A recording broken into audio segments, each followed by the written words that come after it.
What's going on, guys? We're here. We're live. Welcome to a brand new Poker Live podcast. My name's Joey Ingram One, aka Chicago Joey. If you want to check out the podcast, guys, it's on iTunes. Search for the Poker Live podcast. And we're just gonna get in today, guys. You know, last podcast we did yesterday with Max Silver, we had him on, and we debuted our new ad system here on the Poker Live podcast, where we read very epic ads. And I was gonna make one up today for Masterchef, because I believe what's the main chef's name? Gordon Ramsay. He's in Vegas tonight. Yeah, Gordon Ramsay hit me up, of course. He's like, hey, dude, I'd like to advertise on the Poker Live podcast. And I said, I'll let you advertise, but I got to say whatever I want about your product. But, you know, we couldn't come to an agreement. Unfortunately, our agents couldn't meet in the middle. So it's okay. There'll be nothing today. But, man, let's just get into it, man. Our guest today is a man who, I mean, I guess, you know, what doesn't he do, right? He's most people in the poker world, you know what? 2004, you got second, right, in the main event? Yeah, bro, I'm a legend. I'm a long-time legend. Well, luckily for you, a lot of people that are poker fans now are like 21 years old. So they were, what were they? They were. No, I'm joking. People are like, who are you? Are you that guy? No, I was there though, right when the boom started, man. Like the year after Moneymaker was my year, and like the Moneymaker year was when it was going up. But like when I was like 2005, 2006, like those years it was like the golden years, man. Like being hot in poker, like being successful those years, you really had the world you had the world by the balls. It was amazing. It's nothing like that now, but back then it was crazy.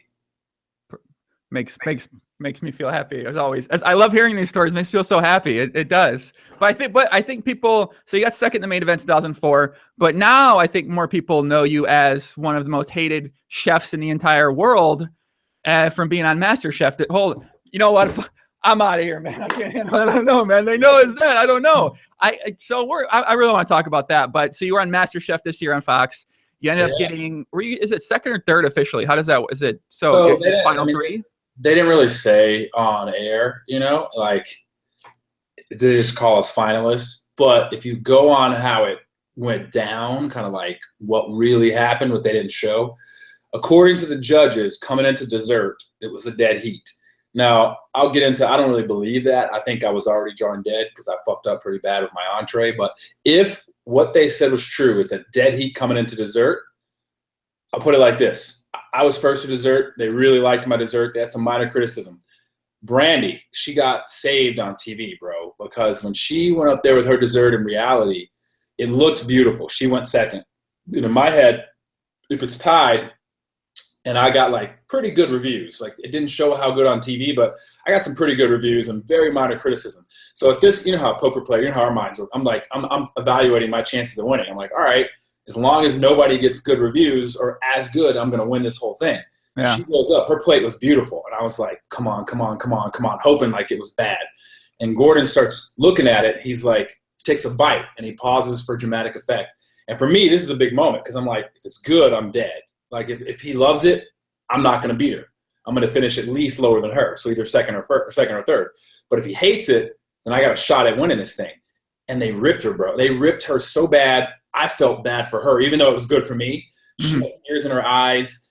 They destroyed her. Like, they were like, this is awful. So on TV, they didn't really show it that much. They were just kind of like, oh, why would you use cornmeal on a Madeleine? But it's still some good things, some bad things. In reality, man, she got destroyed to the point where when she came back, I'm like, all right, out of the two of us, I'm winning. So as long as my dessert is better than Sean's, I got this whole thing in the bag. They loved the dessert. He won. But if you look at like what really happened based on that ranking, then I clearly have to be second. But they didn't show that on TV, and I take a lot of their criticism as TV BS. You know what I mean? Like, I'm not saying – I think Sean should have won. I think Sean deserved to win. I think he had – the least mistakes and the best overall menu in the finale. So I'm not bitter at all. Like, you know, I knew the result back in May. I've had a lot of time to think about it, but even then I wasn't bitter. I like Sean won. But the way they showed it on TV, it didn't make it look like I got a clear second, which kind of pisses me off a little bit. Like, you know, give me my props at least, but they didn't give me my props the whole season. So I'm not surprised. But in my head, I still don't think I actually got, like if I'm judging like I take myself out and just pretend I'm a judge, my mistake with my entree, having a portion of my hen, which is like chicken basically, having a portion of my hen undercooked, to say it nicely, it was a little raw. Not all of them are like that, but one piece on Gordon's plate, to me, that's a death knell right there. Like I'm out. I'm DQ'd. Like at the end of that, in my head, I was already dead. So when that course finished, they didn't show this. Obviously, they can't show everything. Mm-hmm. When that course was over, I had this like sour look on my face. And Gordon's like, David, what's wrong? And I was like, I fucked up. I can't win anymore. And he's like, what do you mean you can't win? I was like, come on, man. You know, like, just be straight with me. And he gives me some stuff. You are very much in this. This is anyone's race. This is a dead heat because your appetizer was incredible. Sean's appetizer, what? You know, he tried to hype me up. But I look at it like this. They're thinking from a show, right? If he tells me, you're right, you're dead, in their eyes, I'm not going to give it my all in the dessert because why would I? I'm dead. I'm fighting for nothing. It's not like there's a second place. Right. So I feel like they wanted to kind of pump some air in my ass to hype me up so I still bring it for the dessert, which worked. I brought it for the dessert. But I truly believe I was probably dead after the entree. Like, I don't think, unless my dessert was incredible and they both just shit the bed with desserts, I don't think there was anything I could have done to win after I fucked up so badly on my entree. So in my eyes, I got third anyways. Even though based on how the criticism came out, like it looks like I got second, I think that's a little shit. I think I was third place. If I'm awarding ribbons, you know, win is Sean, place is Brandy, and I give myself the show. But I'm still proud, man. Like, I mean, that was tough. It was literally the toughest thing I've ever done in my life. And I've done some tough things. You know, I've been in some high pressure situations.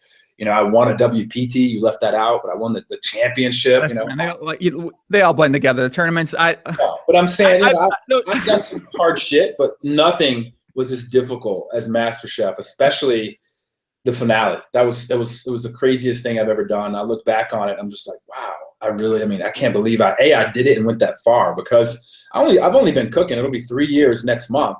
Like wow. 3 years ago, I could barely make scrambled eggs. That was it. Like, I didn't know shit about cooking. I know about eating. I don't know about cooking. And I'm the kind of person when I want to learn something and get good at it or just get interested in something, I go hardcore. And I never planned on taking cooking anywhere other than just a hobby and interest. Like, I just was like, hey, this is cool. I can make dope shit and people come over and enjoy it. And mainly for myself, just to see what was possible. Mm-hmm. And the next thing you know, I'm on this show, a reality show, but still it was a cooking show. It was competition. It was tough. And then when I even auditioned, I didn't think I would even make it on. Then when I was on, I told my friends, like, I'll be back in a week or so. I'm not going to last. Like, I don't know what the hell I'm doing. And somehow I make it to the finale. And some people have said, oh, you only made it to the finale because of who you were or the dramatics. I wasn't dramatic up until like the very end. And that was some other side bullshit. But I mean, no, I took a GTO approach to it, as you would say. I took a lot of strategy. You know, I realized early on, you don't need to win. You don't need to win each day. All you got to do is, it's like poker, just survive a poker tournament. And this took a long time for me to learn in poker. You don't need to be chip leader every day. All you got to do is make it to the end of the day. Because if you bag every day, eventually you're at the final table. And if you bag that day, you're the winner. So all you got to do is just bag, you know, just bag those chips. And I realized that about MasterChef. I don't need to go out there and try to win the competition every day. Just don't be last because they cut one guy, maybe two. Just make sure you are not the worst. Make sure you never serve anything raw. Make sure your dish makes sense and you can explain it. And boom, you can get to the end. And once you get to the end, then worry about it there. And then you serve something raw. And then you go home. I know a lot of people just listen to you and said, what the fuck is this guy talking about? Because most of the poker fans, they probably haven't watched MasterChef. No, we could talk poker too. No. But for people out there, you want to know what he said, you just Google MasterChef this season. Check it out. Read a little synopsis. Read a little review of it so you can get a better understanding of what he's talking about. Pause the video. If you're watching on a replay, come back after you sort of have a better understanding of what he's talking about. Otherwise, people are going to hear it and they're like, I don't know. It's good advice. I mean, if you think about it, it applies to not just to a cooking show. Like I said, it applied to poker. Any kind of competition like that where survival is key importance. You got to make sure you prioritize that over trying to kind of have a chip lead or get to the front, because that doesn't do shit for you if you fuck it up the next day or the next day after that. Like, just survive, man. And when you do that, you know. How many competition shows you going on, man? What do you got? You got a bunch more in the army? I've always wanted to go on Survivor. I was this close because I'm tight with Rob, Boston Rob. You know, he knows all the poker guys, and he's a buddy of mine. We text every now and then. He came to our premiere party, and he got me kind of connected with the casting people. The year my daughter was born, 2011, I remember it vividly. We were kind of talking about me coming on the show, and I was like, my daughter was just born. And they were like, ooh, you just had a baby? I'm like, yeah. They're like, you know, maybe we hold off and let you come because we don't want you to miss fatherhood in the beginning. I was like, listen, I try to tell them the way my brain works. I'm like, I'm way more okay with being away for 39, 40 days when it's still like this little blob that just cries and poops. I was like, but once it gets older, and it's like, this is before I knew the sex, or actually she was born, but once she gets older, I keep saying it, but I mean, it's a she now. Once she gets older and she's like, Daddy, don't go, it's going to be a lot harder for me to get you guys to get me to go on some island.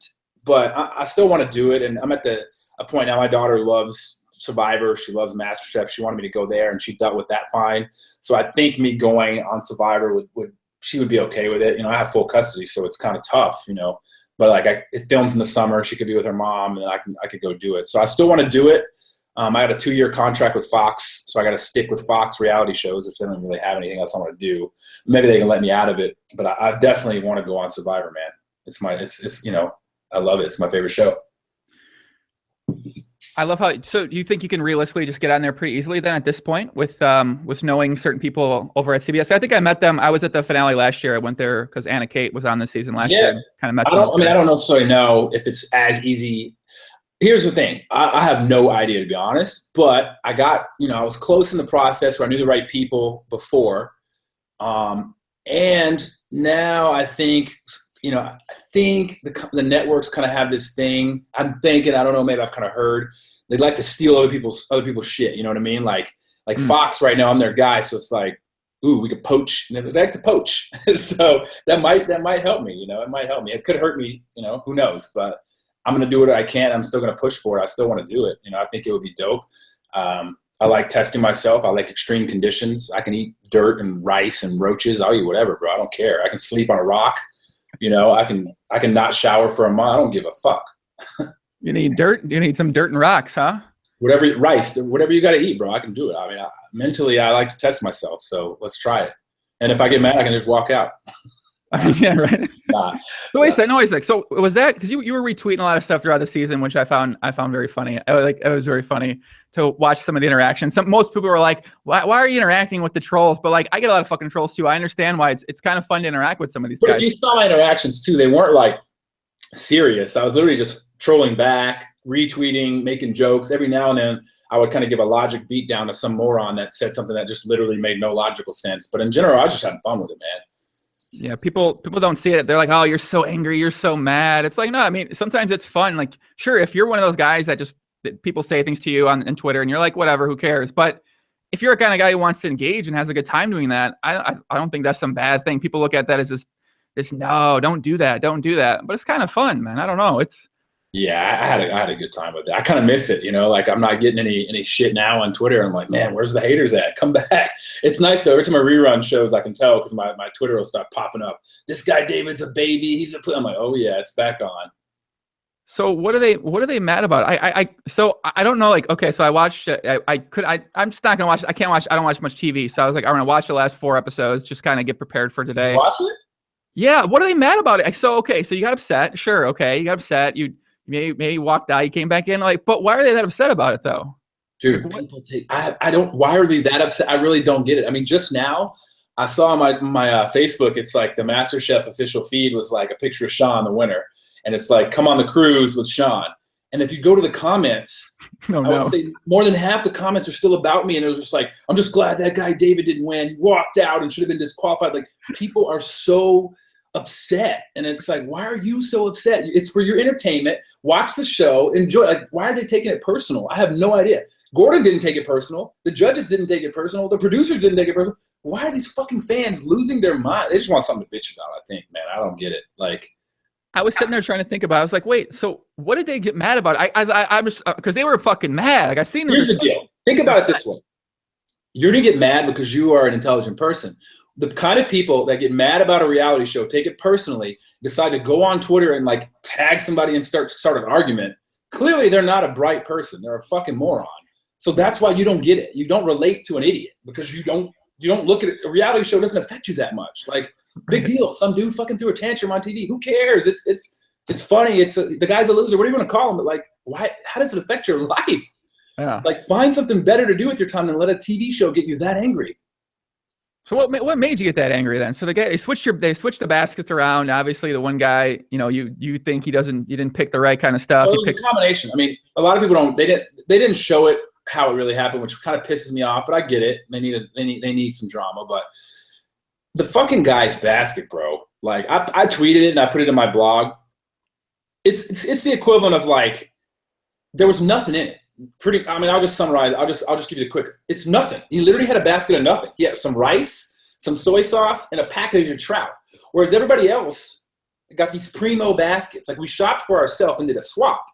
Like, sure, you didn't get what you wanted, the other people, but at least they got like stuff to work with. You know, you got some lamb chops, you got some bacon, you got some vegetables, you got things people like to eat. I got fucking white rice, soy sauce, and a package of smoked trout that expires fucking 30 years from now.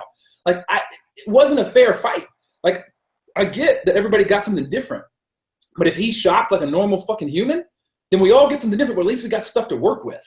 I'm like, this is a joke because he fucked up. What they didn't show is when we shopped, at the end of the shopping, this guy almost cried. And he called to our producer, and we didn't know what's going on because when you're shopping, you're not looking at everybody else's baskets. You just get your own shit and you're thinking about yourself. You got 5 minutes. So when we get done and we're about to run out, he's like, I need a producer. And he starts like, him and a producer in the corner arguing, and he like literally is like this. And he's got tears in his eyes. And they come back and they're like, sorry, no exceptions. You got what you got, which is fucked up because now they knew what was going to happen. So it's like, wow, you got what you got, knowing that he's going to get to give it away. So he's like tears. We go back and they're like swap. And then it was like a combination of shit all boiling up with me. So you got earlier in the day, my daughter came and I was told I couldn't make a cherry souffle when I had cherries. I'm like, what kind of hidden rule is this? We're like, sorry. So then I had to think of something to make when time's already dead because I started a souffle. I had to pit all these cherries. My daughter's there. I fail, but it wasn't for elimination. So I'm already kind of like disappointed in myself. Then this clown, I love Dan, but he's a clown. I like him a lot, but he's a clown. He shops like a goofball and gets to swap. Now, what really boiled my fucking blood was Sean, right? Sean, the guy who won. Good guy. Like, I like him. Cool guy, but he's a little arrogant. But like on the show, we were beefing. Like it was bad. Like we just didn't get along. Mm-hmm. And we didn't get along because like here's what you think like I think, and probably most of your listeners.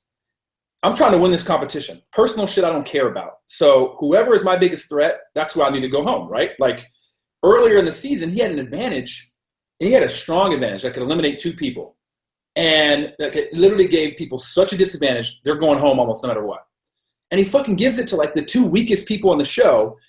And at the time, I was like, what a fucking moron. Like, you basically have a gun and you can fucking shoot 2 people and cripple them. Why would you shoot the weakest 2 people? We're going to, like, get the toughest 2 people. Like, make your path easier. And he went on this tirade about, I want to beat the best. If I'm going to be the best, I'm like, bro, if you're going to win the show, you're going to beat everybody anyways. Take every advantage you can get. And I called him out. I was like, he's a moron because he gave it to, like he's just a flat moron. Bang, so bang. He didn't like that, and that offended him. And he, like, got mad. Like, I don't play the game like you. I was like, yeah, you play like a moron. Like, point blank. I'm just being honest. So then fast forward, which I should have never said. Fast forward to this challenge. And all of a sudden, Gordon asked him, who is the toughest competitor, right? Who is your biggest threat? And there was only 4 other people. And he goes, Brandy, the chick who was in the finals. And Gordon goes, okay, so if he says that, if Brandy is your biggest threat and you have this huge advantage to give the empty basket to somebody, clearly, who do you give it to? Brandy. Brandy. It makes, right? Like, it's fucking clear. So then he goes, I'm giving this basket to David. And Gordon's like, are you afraid of David? He's like, no. He's like, is David a threat? Oh, no, he's easy. I just want to win Vegas. What the fuck is win Vegas? Like, there's no side contest. There's no medal for winning. I was confused when he said that, too. I was like, wait, what does that mean, win Vegas? Like, what does that even mean? So I got a little perturbed because I'm like, hey, there's 2 options here. You either give me my props and you say, yeah, Dave's a threat. Here's your basket. Or you say, I'm an idiot because I don't know what I'm doing. So I said, listen, man. I was like, you're really giving it to me? He's like, yeah. I'm like, I thought Brandy was your biggest threat. He goes, she is. I was like, so you're afraid of me? He goes, no. I was like, well, that means either you're stupid. He goes, would you call me a name? I go, either you're stupid or you're a pussy and you're afraid to say I'm good. Which one is it? Are you stupid or you're a pussy?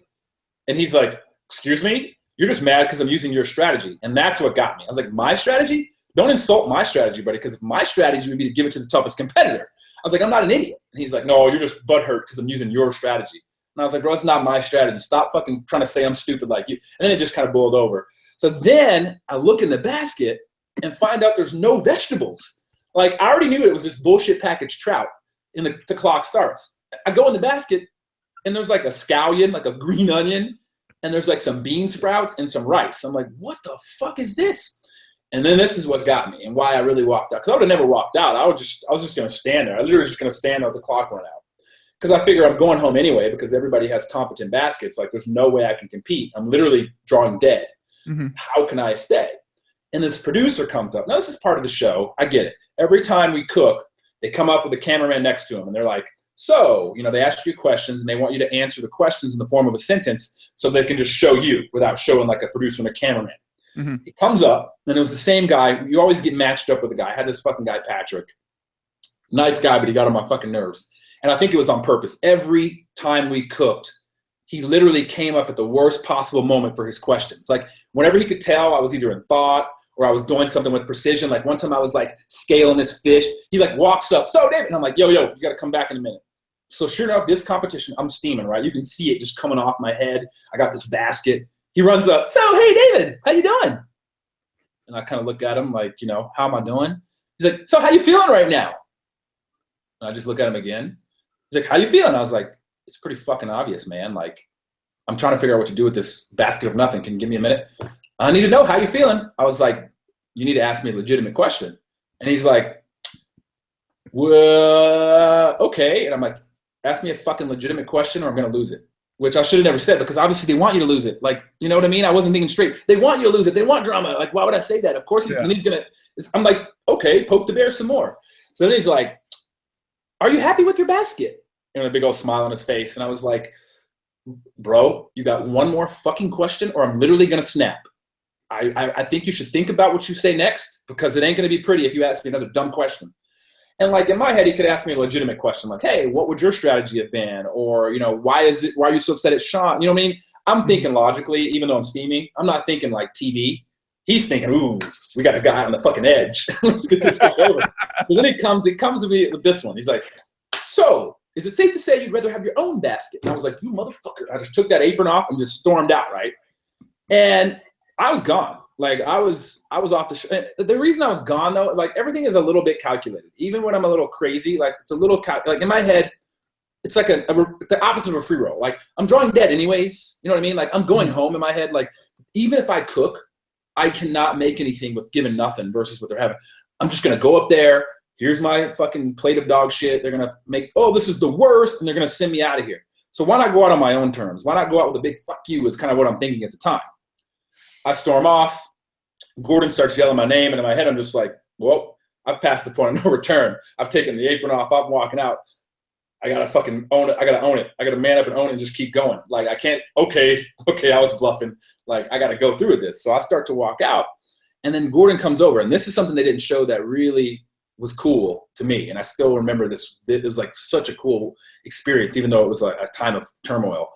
He comes up and he grabs me, and the camera's like cameramen everywhere. You know, they're so excited for this. And he's like, what are you doing? And he starts going on, and they didn't show this because of what he did. I'm like, Gordon, this is all for the cameras, bro. I was like, you don't give a fuck. I go, you want your show. I'm like, you want me to go back in there because if I leave now, then what? You can't eliminate somebody else because you guys got it scheduled out. I was like, you're going to just have the three of them cook and be like, okay, you all stay. I go, you need me to come back in there so you can humiliate me on TV, so you can tell me how bad my dish is, or better yet, you can say, you walked out. Get the fuck out of here. You know, I'm like, I'm not playing these games anymore, Gordon. I was like, I'm out of here. And he's like, you think this is about the cameras? And I was like, you don't got to lie to me. He goes, all of you, get the fuck out of here. And he made all the cameramen leave. Really? I was like, what? I'm looking around like, is there a hidden camera somewhere? Like, what's going on? But there wasn't. And he kind of gets close to me. He's like, listen, young man. He's like, this is maybe a TV show, but I fucking believe in you. He's like, I know you were given a dysfunctional hand. He kept trying to use these poker analogies. I want to be like, buddy, you're never given a dysfunctional hand in poker and forced to play. You get this thing called a fold. You get to push your cards away and wait for another hand. But I didn't want to get into that because I'm steaming. He said, you were given a dysfunctional hand, but I believe in you. He's like, there's a reason why I chased after you because I see something in you. He's like, I know you can do this because you're fucking talented. And like, I could see the true, like it was passion and it was honesty. Like it was fucking weird.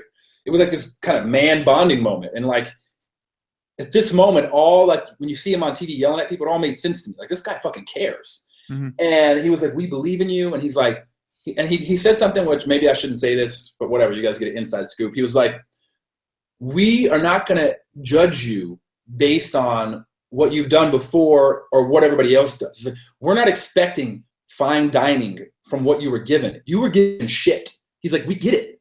You don't have the tools to make fine dining.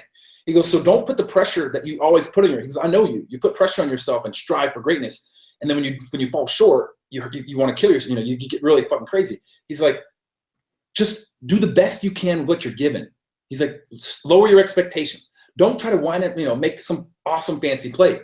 He's like, make the best that you can. Show some technique. Create. This is where we're really going to see what you're made of. He goes, because if you create from that, that shows us a hell of a lot more than when everybody else makes something good from what they're given when they're given good tools. Like, we expect good out of that. But if you can make something decent or good out of this basket, that shows us more than anything your talent. And I was like, all right, man. I go, I need a word from you. I need a promise, a guarantee.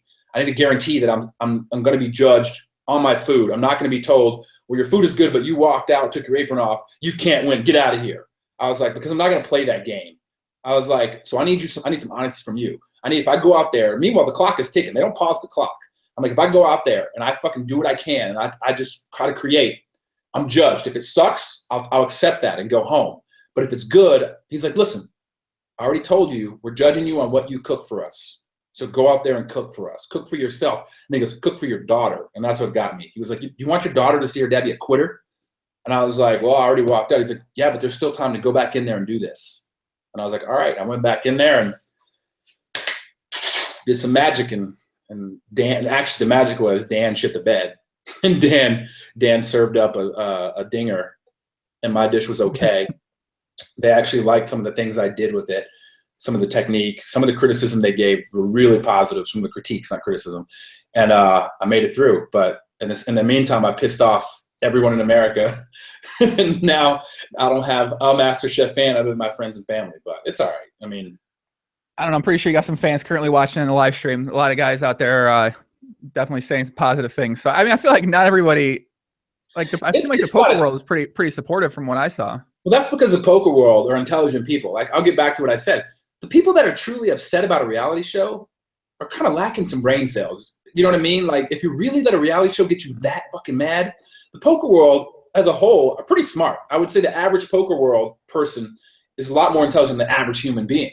And they get it. Like, it's a TV show. And poker people in poker have been in high pressure. They get fucking tilt. We've all been on tilt. We've all snapped. We've all fucking been upset. We've all been frustrated. So the poker community, I think, can relate.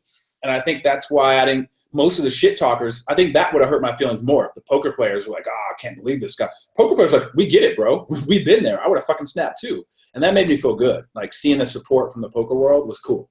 Yeah. I mean, I guess, you know, when I was watching, I was like, I guess I can understand kind of where people are getting upset, you know, because it seems like it's the competition. The things get switched around. Obviously, this guy, you know, he sucks at doing whatever hell he did. He picked out the food. He sucks at doing that.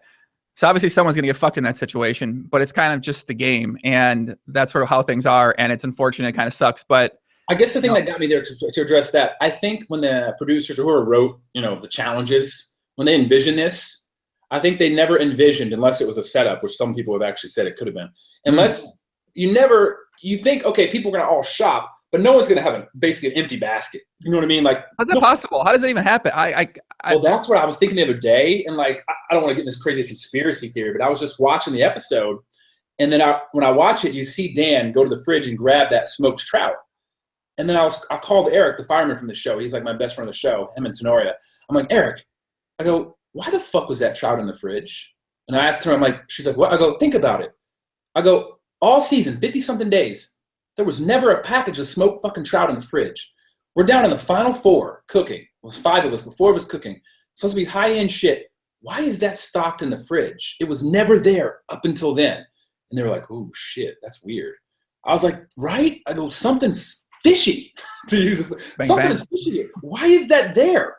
And I'm like, this can't be. And they're like, nah, bro. I'm like, but it just doesn't. I'm like, but the guy was crying in the pantry because he couldn't switch. So, like, unless they knew that I would be watching and they wanted to make it seem believable, but that's not even on camera. Like, I'm like, nah, this is just too crazy. But why was that fucking smoked trout there? And why would he grab it? Like, why would you ever grab that?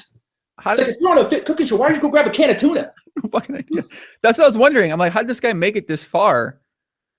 Yo, we were. I got, like, again, I love Dan, and if he ends up seeing this, like I got mad respect because he'll admit it. He's a newbie. He didn't know what he was doing. He made it further than he ever expected, but we were all every day. We're like, Dan survives. How the fuck did every episode Dan survives? But he has some natural talent, and he figured some things out. He made some cool ass dishes. Like, props to Dan, but yeah, he did overachieve, and grabbing that trout, no one still understands what was going on. We still don't get it. It doesn't make. It feels like even a noob would. Right? I don't. Like, that's why somebody's like, yo, this is a setup, bro. They set you up. And I'm like, no, that would mean Dan's on it. That would mean producers are on it. That would mean Sean is on it. Or they just were smart enough to know Sean would give it to me. Like, I'm like, there's no way. I mean, I believe the show is real. Like, I don't think it's that deep. Like, why are they conspiring against me? You would have seen something previous in the season that gave you the thought that maybe something like that could take place. It seems like too many. There's always a twist, right? There's always a twist. And like, people say he thought there was a twist. Okay, just let's be honest.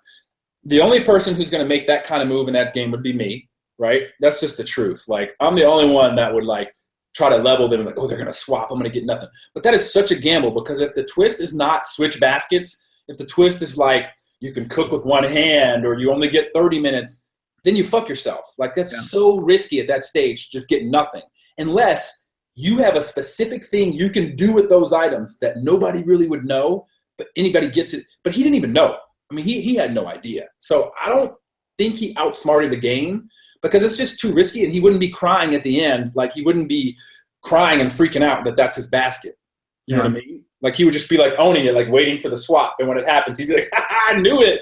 He wouldn't just be like, oh shit, thank the Lord, I just got to swap this shit basket. Like, I don't think he outplayed the producers. I really don't. But I don't think it was a setup either. I just think it was a fluke. I think they lucked into some drama. You know, I wonder what happens if I just keep my cool. If I just like, oh, well, I dealt a bad beat. But that would never happen. I'm too competitive. And that's why I think I was so upset, because I felt like I fought. Basically, it's like poker, there's luck, right? You can play your best and just get fucking, your aces get cracked and it sucks. I feel like here, I'm in a competition where that doesn't happen. So if I do my best, I should go the furthest. Like, I don't have to deal with bullshit river cards. But yet, here it is, I'm getting rivered. Like, I'm getting fucked. Like, I did my best, and all of a sudden I'm getting handed nothing. So that's what super tilted me. Like, oh, God, I'm in another game where some major bad luck just hit me, which I didn't sign up for that. But, I did. So I get it. I'm just trying to tell you where my mind was at that time and why I snapped and walked out. But I'm glad I stayed, glad I came back. Would that have been life-changing money for you, $250K? They made it so it's like life-changing money. I'm like, I don't know if that's going to change his life, man. I could always use another $250, right? I got a little girl, I got college, I got things. But no, I said in the beginning, and people maybe took this wrong. I said on the show at one point, I'm not here for the $250. And somebody brought that up. Oh, you don't need $250. Like, yo, I'll take $250. I'll take $250. Like, I'm not lying. But what I was saying was, I didn't go there for the money, because if you look at it from EV, right? 80 people flew out to LA. They cut us to 40. Then we had the battles in the episode 1 to 20. And then we kept going. I was there 60 fucking days. I was there 2 months away from my child. The EV for 80 people, that's like $3,125. I'm not going out there for $250, you know what I mean? For $3,100 in EV. Mm-hmm. I'll be honest, especially because I didn't really think I could win it when I went there. Like, I didn't believe in myself, and I still kind of don't, even though I impressed myself. I don't think I have what it takes, cooking knowledge-wise, to get to the end. I think now, if I were to say do it again, like, let's say I could go back for a season, but somehow be with people who've never been there before, I know I would win, because now I know all the things they do to you. I know what to expect.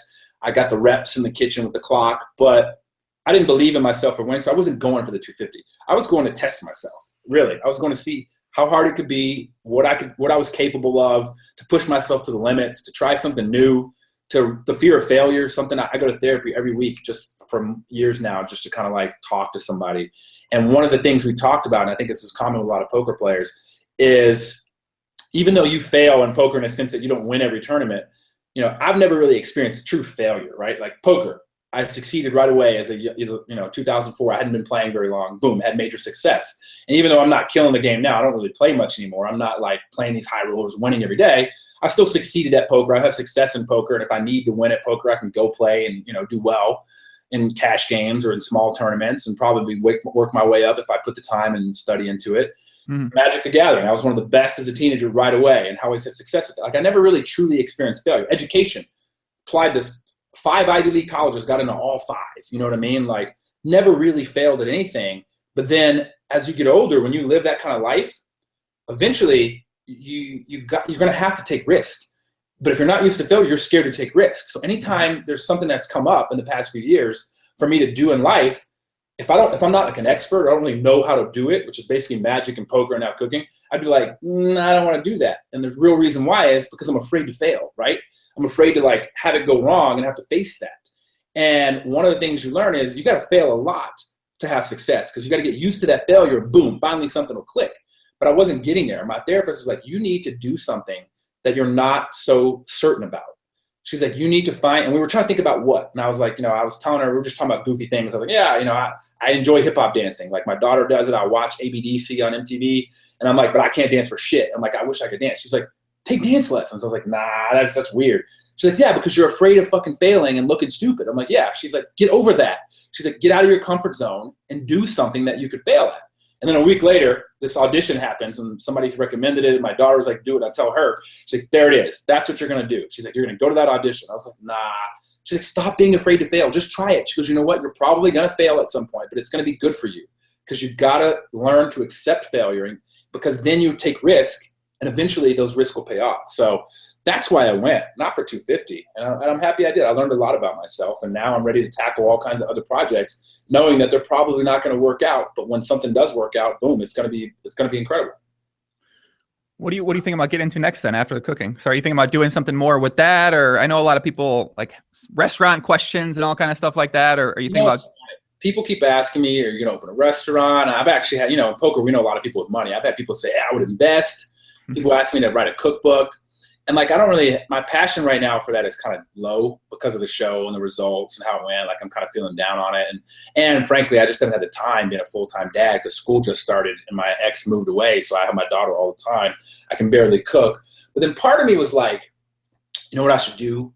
I was like, I should just make a fucking sick ass cookbook and just put it out same time when Shaun the Winners comes out, just so my numbers can be better. And I can be like, But then I was like, you know what? That's the wrong reason to do it. You know what I mean? Like, if I want to do it, I want to do it because I have a passion for it, and I want to prove. You're reading something. Someone's saying something good, aren't they? I saw recent podcast guest VIFFER in the chat. What's up, Poppy?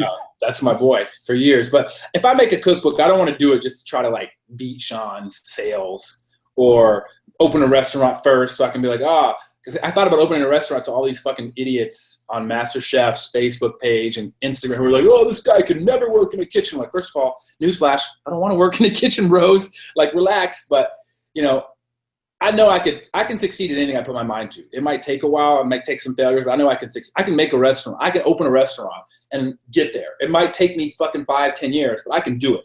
And I thought about maybe I should just fucking dedicate the next 10 years to that, have the best fucking restaurant out here and just be like, look at me now. But I was like, why do those people matter? You know what I mean? That's the wrong reason, to prove to all these fucking detractors. Like, what does that do for me? Then 10 years later, I'm like, I didn't really want to do this. I just want to show up a bunch of idiots that watch reality TV and get mad at it.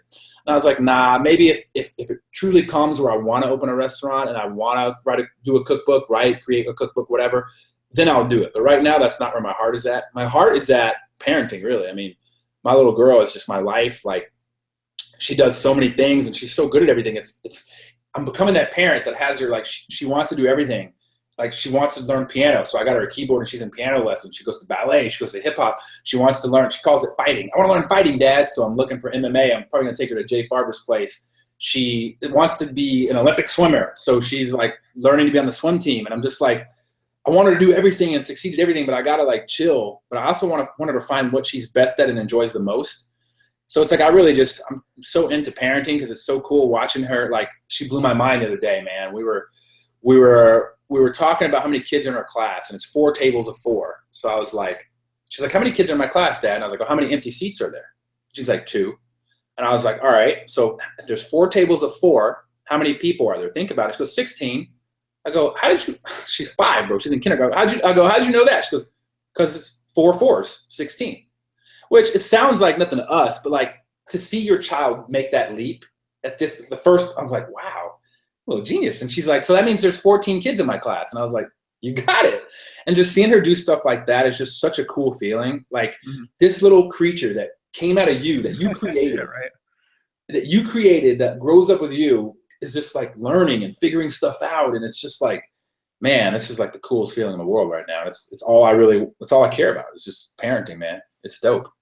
Is VIFFER an uncle? He goes and hangs out with her, takes her to Rhino and stuff, or what's Takes her to the Remember casino. Chris Rock? I think it was Chris Rock. Your one mission is to keep her off the pole. And I had a stripper pole. VIFFER knew. When I lived at Panorama and VIFFER lived at Panorama, I had a stripper pole in my living room. And I'm not talking about some like mobile pole on a box that you pull out of the closet. Like I had it installed, floor to ceiling.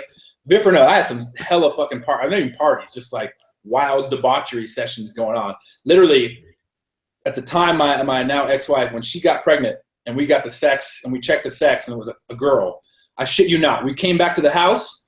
I got the toolkit out. I'm like, this pole's got to go. I'm like, get this pole out of my house. I'm like, this pole is nowhere in my house now that we're having a little girl. Nope. No rhino. Really? But she knows now. She knows VIFFER. VIFFER just had a baby. We went the day the baby was born, Connor. We went, me and my daughter, because my daughter loves babies. We went to see VIFFER, Caitlin, and the baby at the hospital, and my daughter got to hold their little girl, and she was so happy. So, you know, VIFFER's a long-time family friend. I mean, I consider him family. We've been through the highs and lows together. You know, we know all about everything with each other. I mean, anytime I've had problems, you know, we end up talking about it. He's talked to me about a lot of his problems. I was there for the neck tattoo. I was like, what the fuck are you doing, bro? When he showed up. I mean, it's a pretty badass tattoo, but that's a pretty extreme thing to do. And I remember like the next day I was just like, but what is going on? But yeah, he's been my man for a long time. I don't even know how we became such close friends. I remember the first time I ever saw him, and I thought that was hilarious. It was like 2006 or 5. I was in the airport going to the PCA, and I was just chilling, waiting to go. And I see Mattisau, who I knew, and Mattisau had this guy with him who had a Full Tilt jersey on. Remember Full Tilt had those fucking jerseys that everybody would wear? Those, yeah. And the back, with a name, instead of, it said SMD. In big letters. I was like, who is this fucking creature with an SMD jersey looking at everybody in disgust? And he just comes like, hey, who the fuck are you? And I was just like, who is this guy? But I loved him from that day on. I mean, the guy would walk in around the airport with a suck my dick jersey on, like clearly gives no fucks. And that's the kind of people I like. So we become buddies, and, you know, that's like 12, 11 years now.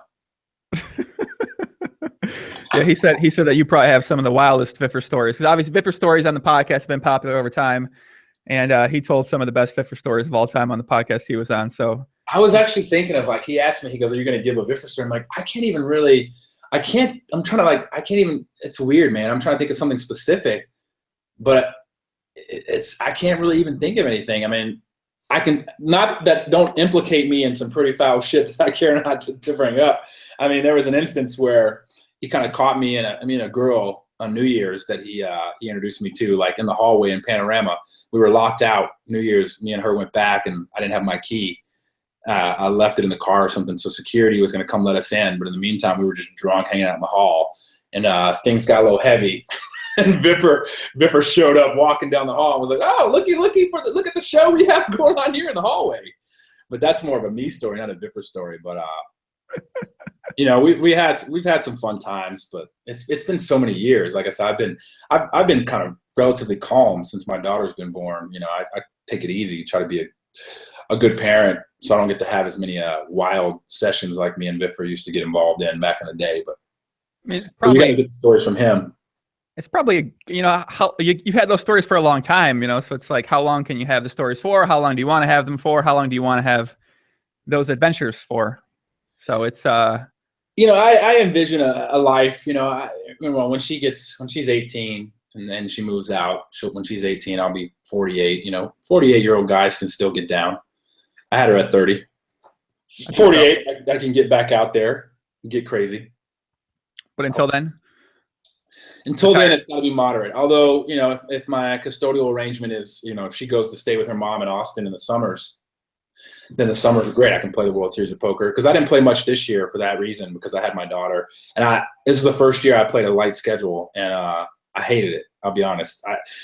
If you look at like the top number of events played in the past like 10 years, it's like John Juanda, Michael Mizrachi, me, Daniel. There's like, you would never guess it because I don't have all these bracelets because I'm just a giant sucker, I guess. But I average like 30 events a year. It's fucking intense. And I always tell myself I'm not going to play that much, and somehow I still play 30 events. But this year I played like 10 because I was with my daughter most of the time.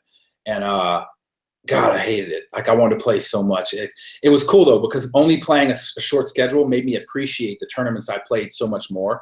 Because when you play 30-something events, you mail it in a lot. You shouldn't, and maybe I mail it in a lot. I don't know about everybody else. No, I think a lot of people. It's almost impossible not to mail it in a lot. You're out there so many of these hours and tired and beat down. Just like, you know what? I can just play one at 5 p.m. Fuck it, I call. And then you're like, oh shit, that was probably a bad call. Oh well, I'll sign up at 5 p.m. But this summer when I'm like, fuck, this is my only event. I can't play again because I get my daughter Friday. I can't play for 2 weeks. I better make every decision count. And like, it kind of taught me something, and I'm excited for next year because even if I can play a full schedule, I'm excited that mentally it taught me how to approach it. Like, treat every tournament as valuable as it really is, because they are, even if it's just it's just another 1,500 no limit, there's one tomorrow. It doesn't matter. They're all important. And if you came with that A game every tournament, if I came with that A game every tournament, who knows what results I would actually have playing 30 events a year. Because you get somebody like Eric Seidel, right? This guy brings his A game every fucking time, and that's why he has the results he has, because he cares about every fucking tournament. And it's like, I got to start caring more, man. Like, you can't just be out there incinerating buy-ins. Like, it adds up. So I'm excited for next year because I think I'm going to have a different mental approach to it. And there's been one other period where I readjusted my mental approach to the game, and that was in 2010, and that was when I won the WPT. And I took a conscious decision to really reevaluate my thinking process, not poker playing, but my more of stuff to stay off, stuff to stay focused, to stay present, to worry about the current hand only, not, man, I had fucking triple these chips an hour ago and I don't, I got to get back, to get rid of that thinking. Like, who cares what you had? You have what you have, make the best decisions from here on out. And when I worked on that, I had immediate success. And it's like, you got to just sometimes recenter yourself and reevaluate and just get the right mind frame back. And I'm excited for next summer because I think I'm going to do that. I think it's going to be a good summer. How much poker outside of that are you playing then? Are you doing any cash games in Vegas? Are you kind of just playing any other tournaments at all? It's killing me not. Like, looking at the Borgata, that's one of my favorite places to play, and seeing these people like in the money, 800,000 for first. Because I actually really, since the 2015 summer, I played there. I didn't play at all really up until this World Series. So I went a whole year with like no poker. And I haven't played since, other than a few sessions of PLO. I love PLO. Played a few sessions of 2-5 PLO at the Aria just because my daughter was with her mom for the weekend, and like, I wanted to play something small. I mean, if I'm rusty and not playing, I'm not going to go jump in a fucking 5,100 game. You know what I mean? Like, right, yeah. Poker's gotten a lot tougher. But the 2-5 game at the Aria has like a $10 rock. We're decent sized game. Yeah, during most times outside World Series, that 2-5-10 game at Aria is basically the biggest PLO game that kind of runs consistently. No, it is the biggest that runs consistently, and it's perfect because you can buy in, win or lose a few $1,000. So it's like, it's not life or death. It's fun. The players aren't the greatest. Like, there's a couple good players, but there's so many bad players. So I played a few sessions of that a few weeks, over the past month, maybe 2 or 3, when my daughter's with her mom. And I think she's going out there and going to visit her mom for a weekend. And I'm like, man, I can't wait to get back there and play some PLO. Like, I've been playing PLO for years. It's been my favorite game ever. Now you're speaking my language. The great game of Pot Limit Omaha is my favorite game. That's what I've been playing for the past 5 years online. So it's, yeah, I love PLO. The 2-5-10 game, honestly, that's one of my favorite games to play because it's a little bit unique with the rock, and that it's never the same thing. It's not repetitive. It's not the same straddle under the gun or the same button straddle. You find it like someplace like Rio. So I feel like it always changes. The strategy kind of is always a little bit different, and I just like that game. I don't know. The 5-10-20 doesn't run. It wasn't really ran too much. I think it's ran during the summer. It runs, but outside of that, it doesn't really run. But that 2-5-10 game, man, you can, like you said, there's, I don't know, there's some interesting players that playing 10,000 one night in that game. Yeah. It's like, what the fuck? I know. It plays super deep, and these bad players have these thousands of dollars there that they would never have at like a 5-10-20 game ever. It's just, no, it's cool. I mean, I've played some monster games of PLO. I mean, I've played as high as one of my favorite kind of like stories to say how one of my favorite stories in the sense that it just shows how fucking sick I really am, and a lot of poker players are. The year was 2008, and I remember it vividly because I had this girlfriend who was just a miserable situation. And VIFFER knows her, Stephanie. I mean, she was pretty dope. She liked girls, brought girls home, which was fun. But that's fun, but that's not the kind of girl you want. You know what I mean? Like, you don't want. And at this stage, I was kind of over it. And she had a bad drug problem, and I was trying to get her off drugs. It was just a bad situation. But anyway, that just gives a little backstory as to why I make the decision I make. So I end up on this hell of a run. It was like sick ass run where it started. There was a big PLO game. Rick Solomon was in it. It was a big PLO game in Ivy's room. This is before the RE even opened. And it was, I think at the time, like 200, 400 or something like that. So me and this guy, Artie, well, I'm leaving out a big part of the story. Started off on like a Friday with a sports bet, like a MMA, or Saturday, UFC bet. I somehow win 5,000. So now I take this 5,000, I go jump in like a 25-50 game. Turn this 5,000 into like 12,000, right? Take this 12,000 and there's like a 100, 200 pot limit triple draw game. Turn this 12,000 into like 50. This is all in the span of like a few hours. Mm-hmm. Take this 50,000, run in. There's a game going in Bobby's room. It's called Bobby's room at Bellagio. Whatever, the Bellagio one. There's a big PLO game going there, and there's this guy named Artie the Russian from New York. He's not around anymore. I don't think he doesn't play much, but Artie and me, Artie's like, I'll go half and half with you. So Artie put up 50, I put my 50. That started at 5,000 a few hours ago. So now we got 100,000. Sit in this game, boom, running it to 200, quit, split out. I got my 100. Then I go play the 200, 400 pot limit triple draw game because they pumped it up. Turn my 100 into like 220. Take my 220, now it's been like 6 or 7 hours. Take my 220, and now the PLO game is getting kicked up, right? And it's got, I remember who was in it? Bobby Baldwin was in it. Sammy Farha was in it. Durr was in it. This guy, God, I'm trying to think who else. Some names you guys probably wouldn't know. And this guy named Raphael from Israel, who was really good at PLO was in it. Raphael Meat, yeah. Raphael Meat. Keto Fam from Dallas, who's one of the guys I grew up playing with, was in it. It was a fucking sick game. So now I got my 220 in this game. And I got Sammy on my direct left and Bobby Baldwin on his direct left. And we're playing 500, 1,000. And yeah, the game was just getting kicked up. And I remember, so I got 220, and I'm rolling like I'm just owning Sammy. It's so fucking weird. Like he's got position on me, but I check crazy. Right. And like Sammy would lose, and he would leave, and he would leave his seat, and he would be like, I'm coming back, and his seat would just sit forever. And then he would come back, reach in his pocket, and pull out 4 25K chips. We don't like, where the fuck is he getting these chips? He would dump them on the table. He had a little baggie actually, empty the little baggie, and like 4 to 8 25K chips would fall out. He would lose it sometimes quick. Like one time he fucking dumped 200. Bobby beat him in the first hand for the whole 200, and he would just walk off again. An hour later, come back, reach in his pocket, dump that. Like, is he printing these? Like, what is going on? So I'm crushing this game.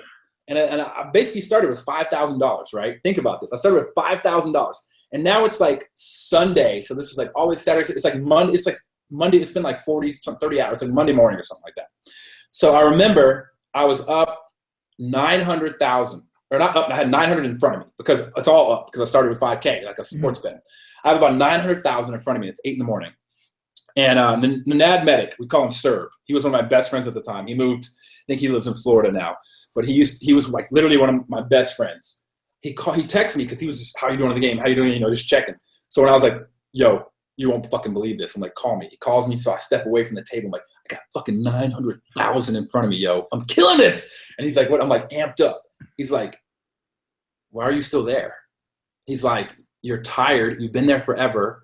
He's like, who's in the game? And I'm like, it's just Sammy. It's Sammy, Durr, Rafi, Bobby. He's like, nobody in that game is bad other than Sammy, but Sammy's not even bad. He's just fucking crazy. Like, leave, bro. Like, why are you there? And the reason I brought up the girlfriend thing, it was because I was like, man, I don't want to go home to Stephanie. Like, I don't want to deal with all that. And he's like, let's just go to Rhino. I'm like, ooh, yeah, but she'll get mad.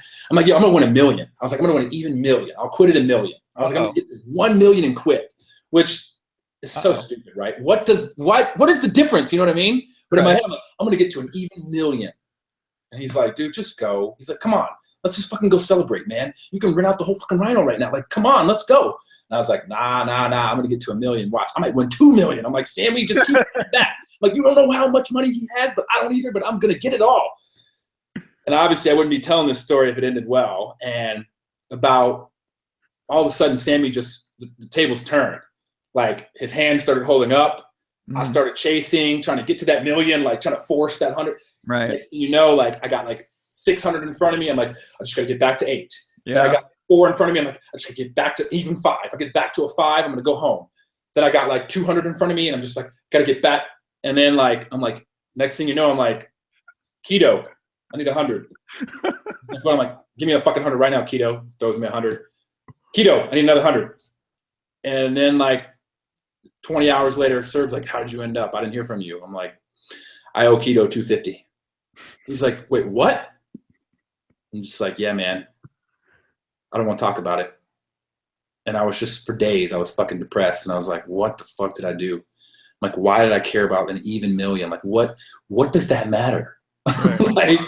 like the story is still fucking dope. If it's like, and I walked away with 900,000 from a $5,000 sports bet in 40 hours.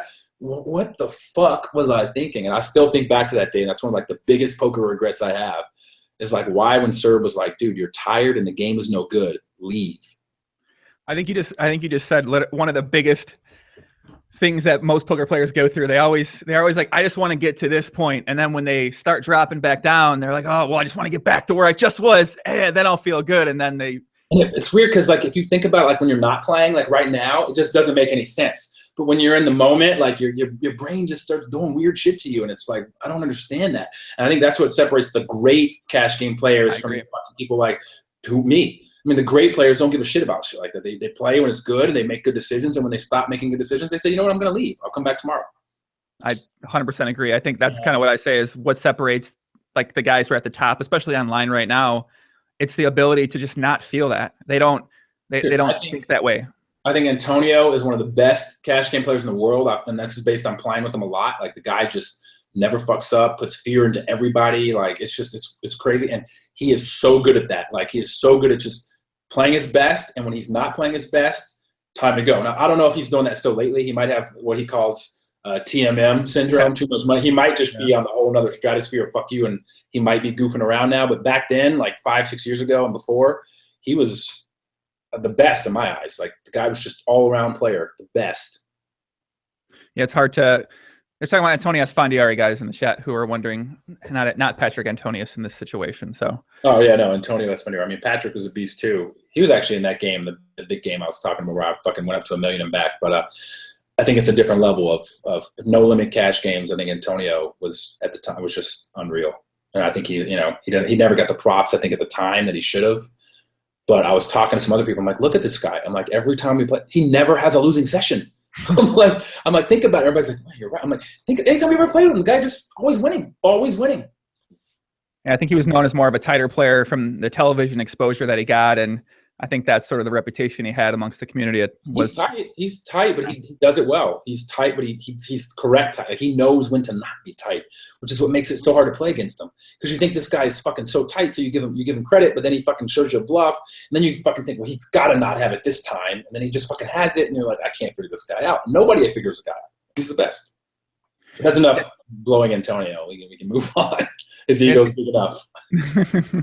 Yeah, it seems like the more aggressive guys are the guys that get all the props. The guys who are tighter, conservative, those guys are always like, well, he's a big nit, or they use that to discredit the person's accomplishments. Or yeah, that's because everybody likes a show. Everybody likes to watch the guys fucking involved in pots, making big moves. Nobody really appreciates the guy just fucking stacking chips slowly and consistently, even though that's the guy who has all the money. Yeah. Oh, I got to put this back in. Wait. I said my mic is down on Twitch. Yeah, I don't know about this whole Twitch fucking thing, guys. You guys just have to go to YouTube. What's up? You also stream it on YouTube or no? Yeah, I stream on YouTube and Twitch at the same time, yeah. Oh, shit. Look at you. Yeah, these fucking guys cry so much, man. It's crazy. All right, calm down, guys. Stop crying, please. Go to YouTube. Guys, we're live here on Twitch. We're live on YouTube. If one person tells me my mic's muted, trust me, I don't need 100 people to tell me the same thing. I promise you guys. It's okay. Calm yourselves down, man. For fuck's sakes. Calm down, boys and girls. I see a lot of regulars out here. I'm actually surprised how many of my normal watchers and normal people that watch the podcast also watch Masterchef. They're also commenting on Masterchef. They're asking they were talking about when you were talking earlier about the show. It seems like a lot of poker players, a lot of the community was really into the show. Yeah. I mean, I hope I brought, a whole new segment to watching it. I mean, I think that's one of the reasons why I was cast is they felt they could hit another demographic, because I think the current demographic is the people, people say, oh, do you get recognized more? I'm like, yeah, in grocery stores by housewives. So I think they were trying to expand upon that and bring in some, some young viewers, some different viewers, young males. And, I think they might have succeeded in that based on some of the profile pictures on Twitter giving me shit. They actually have pictures of themselves, or are they just the egg or like an anime figure? The eggs were out in full force, but I didn't really give them much reply. But actual people, the worst is the people that are like come to my Facebook fan page and say the foulest shit, like "you pussy bitch," you know, all these, and then like you look at their profile picture and it's like them and their kids, and I'm just like, what? You need to reevaluate your life, man. Like, what if your children knew their dad was an internet warrior? Like, what is going on? It was just bizarre. It was bizarre. And some of the comments were like racist. That was the fun. I retweeted some racist guy though. And that was a cool feeling, because the minute I did that, the fucking fans or supporters or friends, everybody just jumped on the guy. And I got to see, because they were tagging us both. And they like ran this guy off Twitter. Like the guy's account was just gone. Really? He like changed his name. And it was like a normal, I remember it wasn't like a created account to fuck with me. The guy had like followers and tweets. Account just gone. The followers just ran this racist right off Twitter. Like, yo, there's no place for that. And they just went in on him. And it was great. It was a cool feeling. It was like my own little mini Bayhive, as Beyonce has the Beehive, you know. And you ever see that when somebody says fucks with Beyonce? Oh yeah, yeah. They go fucking ham on somebody's, just putting bees, going nuts. I'm like, man, she's got a little army. MJ Quads, Jesus Christ. Is David the one who got bluffed off a hand in the cage by some blonde cutie, or am I wrong? No, that's Ronnie Bart. No, it's not David. Come on. That chick wasn't blonde though, right? That chick was brunette. That chick was fire. Yeah, she was pretty sexy. Miss Finland. Miss Finland, she was fire. Yeah, she was. If she watches the podcast, let her know I'm single and I'm ready to mingle. I'm here. I'm live in Las Vegas. She can come out. I'll fly her out. I'll get her a plane ticket. So what's it like? What's it like being a single father in Las Vegas here, Poppy? You know, single father, Vegas. You just got done with the show. Obviously, now you get the housewives recognize you. You know, Whole Foods. No, it's honestly, this is torture, bro. I'll be honest. My Tinder, my Bumble are lit, like blowing up like crazy. My DMs are like whew, naked DM, not just housewife. Like it's going nuts. And the funny part about it is I can't even capitalize right now because I just have no free time. I can't even go on a date. I mean, I got them. Ones I've known coming out of the woodwork, like, ooh, saw you on TV, cutie. Nothing I can do about it. I'm just like, I'm every night, my nights are the same. My schedule is Monday through Friday, wake up in the morning, take her to school, go to my office, work on rosters, pick her up, go to extracurriculars, make dinner, boom, we go to bed. I usually go to bed with her at 9 o'clock. Wake up at 6, repeat. Weekends, we hang out. We'll go to like Wet and Wild, or we'll go to the park. Her new thing is indoor rock climbing. I don't have any free time. And it's like, when I finally get it, like if she goes to visit her mom, I'm fucking tired, bro. I'm like, I'm ready to take a nap. I'm ready to play some poker, play some video games, you know, just chill out, play some Magic. So it's like, when am I going to be? It's like, it's just falling out of the heavens, and I can't even take advantage. You know what I mean? But I'm getting into this single dad thing, and I'm going to find a groove, and maybe I'm going to hire a sitter some nights, you know, start going out on weekends. I'm going to Life is Beautiful here. You in Vegas? No, I'm in Chicago. Oh, I'm going to Life is Beautiful again. This is like a music festival here. Yeah, that'll be a good time. I got a weekend sitter, so I went last year, and the women were like, whew, like I can't wait. Is that at T-Mobile? Where's that at in Vegas? Is it in Vegas? Oh, it's dope how they do it. It's downtown, like Fremont Street and shit, and all around there. They basically block off like, I don't know, a huge section, like 8 streets, or just a big giant, and they build arenas. Like they start doing it earlier in the week. And it's just all blocked off and foot traffic, and it's just people hanging out, and it's fucking crazy, man. That's pretty sick. I mean, I go to EDC a lot, but yeah, that's an experience, man. I feel like, you know, I'm 30. It's different than EDC. I've never been to EDC, but I've seen. It's not the same, you know, and it's not all electronic music. Like J. Cole is there this year. Last year was Kendrick Lamar. I mean, they have all kinds of music. They have folk music, rock music, and then it's less, you know, it's less chemical induced. You know, it's not a lot of drug usage maybe, but it's more just fucking hanging out. It's kind of like a nightclub outside, just hanging out, listening to good music, drinking, kicking it. You know, people hanging out in the grass. It's dope, man. I went last year, had the best time ever. I was like, I have to go this year, so I'm going. Guys, he's talking about Life is Beautiful in Las Vegas, Nevada. What's the date for that? When's that happen? Friday, Saturday, Sunday. I got a 3-day VIP ticket, wristband pass this Friday, 2 days from now. Wow. It's tough. My little girl was like, "Don't go, Daddy." I'm like, "Babe, I'm leaving when you're asleep. Don't even worry. I'll be back when you wake up."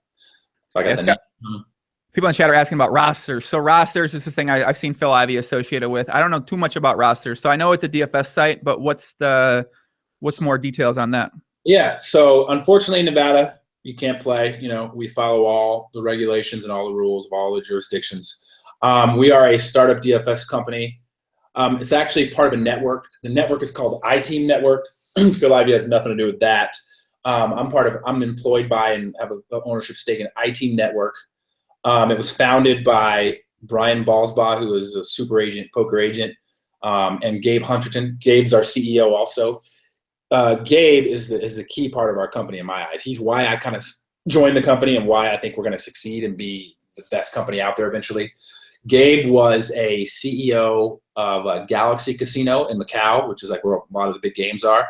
He was, I think, their president. He was their president, and he retired after, raking it in. He got tired of it and retired. Before that, he opened MGM's Macau property, and MGM Bobby Baldwin sent him out there because he was just that confident in his ability. Before that, he was here in Vegas, a vice president or one of their executives at the casinos. I met him 12 years ago, just when he was like a host or in charge of the host, like a vice president in charge of the host or something like that. And then when he came back and started this, him and Brian knew I was looking for something in addition to poker to be involved in, just because I wanted to diversify. And they brought me on last year. And, we're growing. I imagine in a year or so we'll be probably the number 2 or number 3 site, depending on if FanDuel and DraftKings ever merge. There's rumors that's going to happen. Right. We're growing at a rapid pace. So the network itself has skins on the network, kind of like the Cake Poker Network, or at least we do it like that model. And we allow companies or people to start their own skin. So you could actually start the Poker Life Podcast DFS site.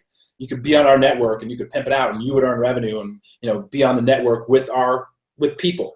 So Dan Bilzerian's skin actually just launched last week, and that's on the network, Blitz Fantasy. Phil's skin is Rosters. We have 13 skins, and eventually our goal is, because that's what we do. We do business to business DFS startups. So hopefully someone like Hooters or Buffalo Wild Wings, when they want to get into the business, right? If they were to want to get into the business, they would have to get regulation, get licensing, build the software, then start a player base from scratch. Or they can just hit up us and say, hey, we want to join the network. Boom. We create it. They're already ready to go. They got a player pool. They have prize pools. Just give us your logo. We'll slap one on and get you going, and you promote it how you want to promote it. So that's our model, and we're growing at a crazy pace. Like Dan Bilzerian's network added thousands of users just from him tweeting and Instagramming about it. So we are very conservative when it comes to following regulation, which is good. Our CEO comes from a casino background, so we follow strictly as these states are releasing their guidelines. We follow them to a T. So a lot of people are upset we're not in their state. We're like, hey, we're just following the rules because we want to be here for the long run. We don't want to be in a bad actor situation where when they finally regulate us, you guys are breaking the law. So we are super conservative in that, and we have all kinds of stipulations on checking your identity and making sure you're not breaking the law and things like that. So all our funds are segregated. It's nothing like what happened with Full Tilt. We have a monthly audit that anybody can check out. We have links on our site to show you. You can always check and see, the balances always equates cash on hand. We don't ever touch that. In addition, Gabe's ties to Macau. We have tons of money behind us. I mean, we got a lot of money behind us. We aren't going anywhere. We aren't running away with anybody's money. Fantasy Up was actually a site that had the situation happening where they were going under and they were going to screw all their players and not pay their balances earlier in the year into last year. We actually bought them out of insolvency and paid off all their customer balances. And we just bought the company and paid off everybody's money. If we didn't do that, everybody gets screwed. So we do things the right way. We have a lot of integrity behind us. And I think that is what's going to allow us to really succeed in this business and get far. We're learning, we're growing. We're not as big as the other sites. We don't have $1 million contest yet. Our biggest contest right now is a $25K GPP for football. It's not as big as, winning $1 million on DraftKings, but it's also not as difficult. We don't have a lot of sharks. It's pretty easy. We have a lot of overlay, actually. And the people that are finding it, seeing this overlay and how soft our site is, hey, this is a gold mine. And we're growing. We're growing pretty fast. So it's pretty dope. I'm happy to be a part of something from the beginning, from the ground up, and see it grow. It'll be cool in a few years, we're just as big as one of these sites and have $1 million contests to be like, man, I was here. I was employee number 5. I was here in the beginning. Mm-hmm. And got to see this thing grow, and it'll be nice for me because I got interest in it. Right. But it's I'm excited about it. It's cool to learn something new and to do something new. I go into the office and we come up with new plans and there's new problems every day how to address. So it's pretty cool to do something other than poker. It is something consistent, so I can do it when she's in school. I drop her off at kindergarten, go to the office, pick her up, and while she's there, I'm working all day. It's dope.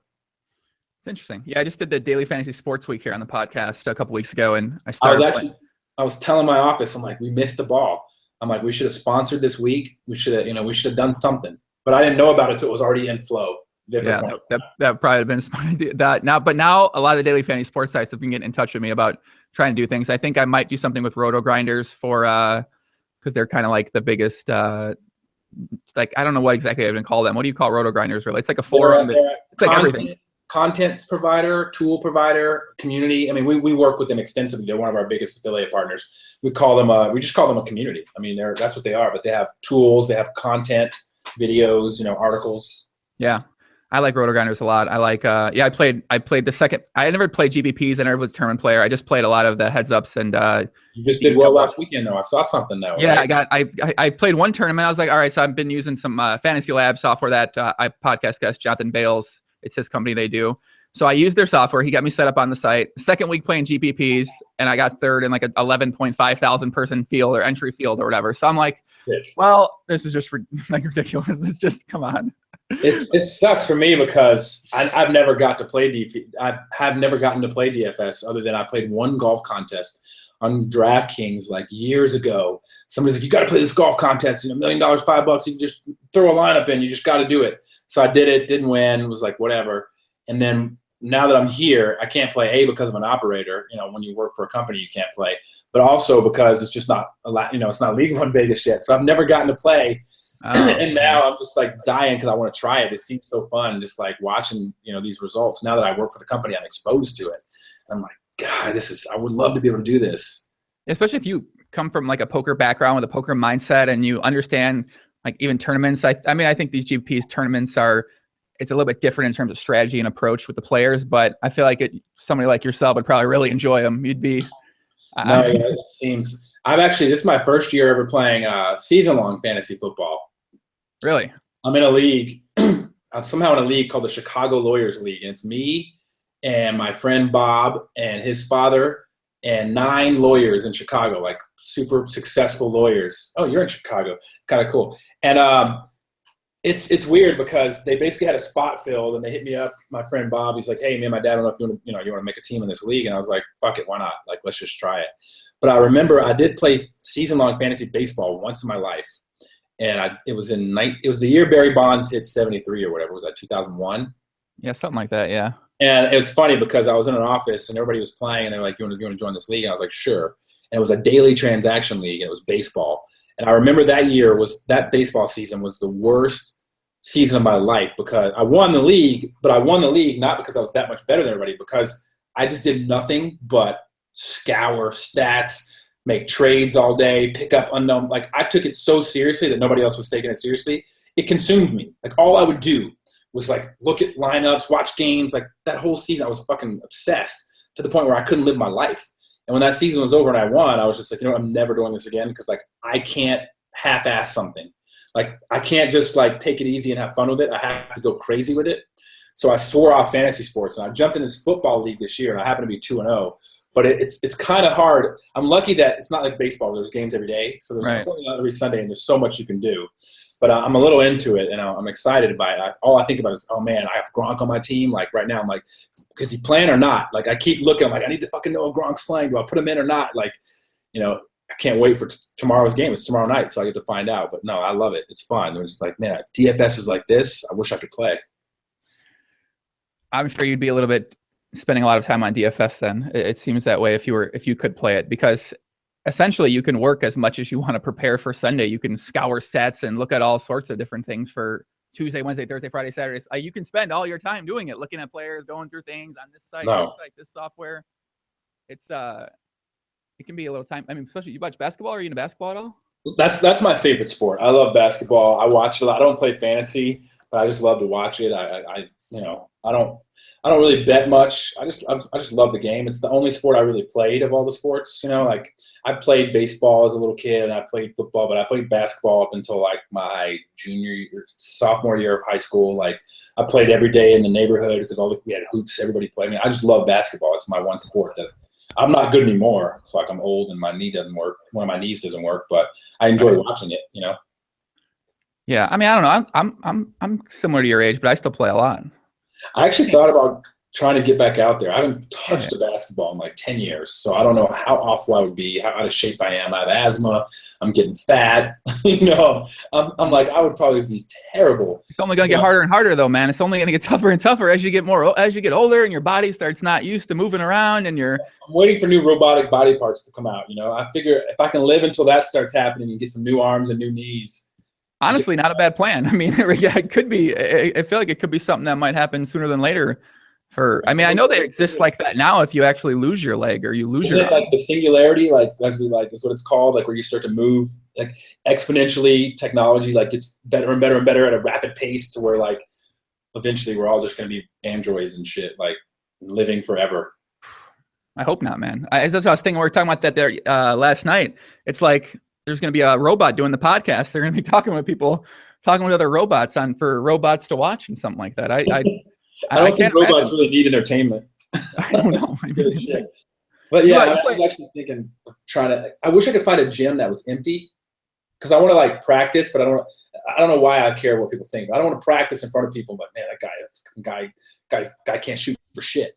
Like, I'd like to go to an empty gym and just practice. That's what I have right next to me here. It's 2 full courts, but it's 24 hours. So I like to go there like 2 a.m. I'll go work out solo, go do a real intense workout for like 2 hours. And just I like playing by myself, really. I like playing with people, but I sort of just enjoy when I'm just playing and I'm working on different things. I get to think while I'm out there about ideas, because I'm always just thinking about a ton of fucking things in my mind. So, but in Vegas, they only have those 24-hour fitnesses, and they're fucking shit. There's a lot of people there all the time. You can't really, there's not like a real place to play unless you can. Unless you can find. I went to one and watched Huck. Huck was dunking on people. It was so dope.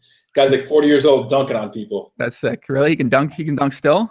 He can still dunk. I love Huck. He's one of my closest buddies now. He's sick. He's sick. That's pretty sick. I could dunk when I was 17. Well, are you white? What, half white, half black? Are you full black? What are you? What's your race? No, my mom's black and my dad is Persian, but I'm 6'3". You know, I mean, I can jump. I don't know if I can jump anymore. I would bet against myself. It would come close to fucking dunking now at 36, but 17 I could dunk. Yeah. I was just doing I'm working on my jumping. I just recorded jumping because I'm going to do a dunk prop bet. So I was kind of seeing where I'm at now with things, but I feel like I could dunk if a couple months of hard work. You can do anything as long as you're not like, you know, you have legs and you have physical capability. If you train yourself and practice, who knows how long it would take, but you can get there. Yeah. I think you can get back there. Who knows how hard the work will be, but you got to get back out there, man. 35, man. Think about it. You're 40, man. You can't you won't be able to maybe do it when you're 40, but now at least you still got a shot. You're still, you know what I mean? I think the first goal is to get rid of my gut, start working out, go to the gym consistently. Then we can work on things like basketball. We got to take baby steps. We got to set a plan. The first plan is to start going to the gym consistently, which right now I can't do with my daughter, but like I said, I think I'm going to start using a sitter every now and then for things like going to a gym. I mean, I used to work out before this whole situation happened. I would go to, when I didn't have her, or when I didn't have the job at Rosters, I would take her to school and then go to the gym, do some weights, do some cardio. Now I don't get a chance to do anything. And as a matter of fact, it's the opposite. Like today after dinner, Dad, can we go to Dairy Queen? And I was like, no. She's like, please. And I can't help say yes to her when she says it. Like, I'm like, all right, well, you can get something. I'm not going to get anything. So we walk in. She's like, I would like a blah, blah, blah, blah. And then the lady looks at me and you, sir? I'm like, I'm going to get something. Oreo Blizzard. And I'm just like, fuck. And I'm just sitting here eating it. And I'm just like, why do I do this every fucking night? She's like, Dad, let's go to Dairy Queen again. I'm just like, stop asking me. Yeah, that's got to be tough. I mean, you are a cook, a chef. So in theory, your diet should be on point, but no, the way I cook, bro, I use a stick of butter I use so much butter and oil, and I make good food, man. I don't make healthy food. I make good shit, and the good shit ain't healthy. I use a lot of flour, a lot of butter, a lot of carbs. Like, all the good shit is not healthy, man. It's hard. I'm in. It sounds like my kind of food right there. I'm the other way. I'm trying to put on weight still. So it's, I feel like, were you skinny? You were skinny for, I mean, I'm still, right? You're pretty always skinny guy, right? I'm still skinny, but I mean, when I was younger, I mean, it's true when you get older, your metabolism really does slow down because, you know, when I was in my 20s, I could eat like shit, man. I could eat fucking 30 nuggets from McDonald's and still just like flat stomach, still skinny guy. I wasn't ever ripped, but I was always just a skinny guy. Now I'm still that skinny guy with just a random gut. So people are just like, oh, you don't look like you're overweight. I'm like, I lift my shirt. I'm like, I'm hiding a little food baby right here. And they're just like, oh, I can't tell. And I'm like, it's there. So we got in the chat out there, guys. You want to give any shouts? Anyone you think might be watching right now? Any of the? Listen, I want to give a shout out to all the women that are sliding into David's DMs. You know, he's a busy guy, but you know, come on over to Poppy. I don't want to put anybody. I would see it. It's just I'm such like a good. I can't do that. I would love to just show the DMs, but I can't do that. I'm not gonna out anybody because your guys are smart. I'm sure they'll fucking freeze frame and they'll be looking and. But it's like it's wild, bro. It's wild. Wait, are these like people we would know here? Or no. But I mean, they'll just be like, oh, look at that account name. Yo, what's up, baby? I saw you sending nudes to DW. You know what I mean? Like, I'm not gonna. Wait, they just send nudes unsolicited? It's just like here's me naked. You know how you hear about dudes sending dick pics? Chicks are just as bad, bro. Chicks are just as bad.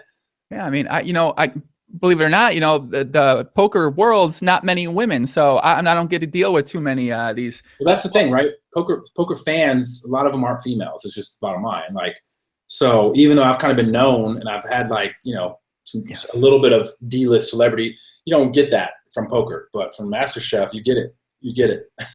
You get it. They send the photos. They say, "Cook for me, Poppy. I'll come to Vegas. You know, check these out." You're like, yo, relax. Slow down, mommy. I'm in. 9 times out of 10, if you wouldn't be in. 9 times out of 10, you're just like, oh. Oh, yeah, we didn't get. Okay. Like, put those away. Oh wow. Okay. Well, I mean, you got to think about what type of person's gonna invite herself to Vegas to have you cook for her and then send you a naked picture of herself. I mean, it kind of goes back to what are the type of people would do something like this. It's fun though. It's fun. It's like, you know, it's kind of cool to be like, hey, it makes you feel good. You're like, hey, all right.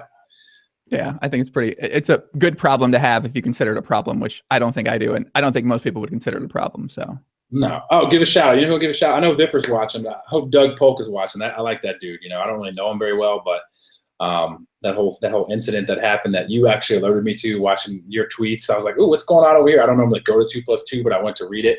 And that shit was hilarious. What made me think of it is actually, I remember in one of the videos of Ben 86 talking to you, he was wearing the Gunner optics. Yeah. I remember he was just like, I was like, who wears them? I don't actually wear these. I have these on my computer because someone told me they were good for my eyes. Actually, Gunner sent them to me. You got you a pair too? I haven't worn these in like, dude, so long. I used to get these. I haven't worn these in like probably 8 years. They've just been on my desk. Mine too. These are just so old. Wow, these work really well. Holy shit, maybe I should wear these things though. I always think I should, but I just can't stand how I look. And I actually give props to Ben 86 for wearing them in that video because even though he looked a little weird, you could tell that guy, he's like, he doesn't give a fuck. He's like, I care about my eyes and I'm wearing it. What'd you think about the whole Ben 86 Doug Polk thing then kind of from what you read about it? So, I mean, come on, Ben, come clean. It's okay to side saddle a horse. Like, there ain't nothing wrong with that, you know? So you think the side saddling happened then? Yeah, I mean it sounded it sounded a little too good to be made up, right? Like it was like so intricate, like this is some really creative writing. It's not true, but at the same time, like why would he not just say, yeah, whatever? I was riding a horse, being fun, but like who knows? I don't know why people do what they do. The whole situation seemed. I mean, there's two sides. I mean, there's two ways to think about it, right? Like. I think Doug got fucked in a sense, you know, like, you know, you make a deal to trade info and you give your info and don't get it. That's kind of fucked up, especially when you see what Ben's views on how the value of the info is the initial part. So that really kind of smelled. Mm-hmm. But then again, like, it's fucked that Doug never addressed it. Like, if I'm in that spot and if I feel like I got fucked, I'm not going to bring it up later. I mean, I'm not saying you shouldn't bring it up later. Like, it happened. But I'm gonna bring it up then. I'm gonna make sure it gets handled and addressed. I'm gonna be like, yo, Ben, what up? Then we gotta straighten this out. So I look at it both ways. Like yeah, you know, he got wrong. Doug got wrong, but at the same time, like, yo, man, the statute of limitations might be out on that. Like, I don't know what to tell you, dog. Like, it's been a while, and you acted like you were cool about it by not saying something. But I get it. I mean, there was other reasons and all the stuff he said. Like, it all sounded interesting. At the end of the day, I like Doug, and I like him not from knowing him. I don't really know him. I've never really spent a lot of time with him. I just like what I see. Guy seems cool. Guy seems fun. Guy seems like he doesn't give too many fucks, which I always like people like that. Like, he just says what he feels and does what he wants to do, and I respect that. So, you know, I like the guy. I'm a fan. But as far as the story goes, you know, I'm not going to take any sides. Like, I think there was a lot of wrongdoing going on. I think there definitely some bullshit about the whole, I got to check with my partner later. Like, you know, you should have made that clear in the beginning, but then you should have brought, you know, who knows, man? Who fucking knows, really? I was enjoying the drama. I was enjoying all the comments. I think a lot of people were enjoying the drama of it. Like people, I don't know, like people were messaging me saying, "Dude, what do you think about the situation? This has been the most fun thing to happen." I'm like, I'm just sitting back enjoying the show. That's all I care about. I was like, how is it that fun? I mean, well, I'm friends with both, so I'm like, this isn't fun to me, but I can understand how this would be fun. Like, think about if you're in, like, it's fun. It's kind of fun. I don't know, Ben. I mean, I have this weird connection to him because we have the same PokerStars avatar. Oh yeah, you want to talk about that, right? Even though mine was from, you know, mine was OG, probably I mean, he's a way better poker player than I am, but mine was from probably before he even knew how to play poker, I think. I mean, mine was from 1999 or whatever when I made that on when I opened my PokerStars. It was like 99, 2000, I think, maybe. I don't know, whenever PokerStars first started. I can't even think back because I could be confusing Paradise Poker's opening. But whenever PokerStars first started and I opened an account, could be 2002, whatever, that was my avatar because balance is a magic card that I love. And I remember one day I saw this guy crushing with that logo, with that avatar. I was like, what the fuck? That's my avatar. God damn it. And I think I was more just bitter because the guy was just better. The guy was just smashing with my avatar. I was like, yo, because in a way, it's like he's claiming ownership of my avatar. I have that painting in my hallway, in my house, like fucking giant. Mark Poole, the artist who drew it. I have it. He made it for me. Another one, a recreation, a huge one. I paid him like $3,000 and it's up in my house.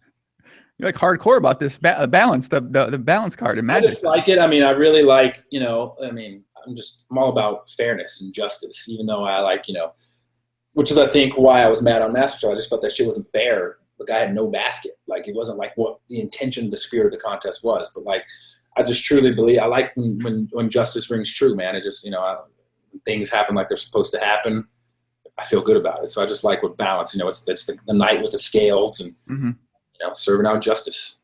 Didn't something happen online? Something with you playing online, or they said something might be playing on the account at PCA or what? You mean Sean fucking Deeb, yo? This shit got me so hot. And like, first of all, I have like the utmost integrity, especially in poker. Like, no one's ever called me. I've never done anything.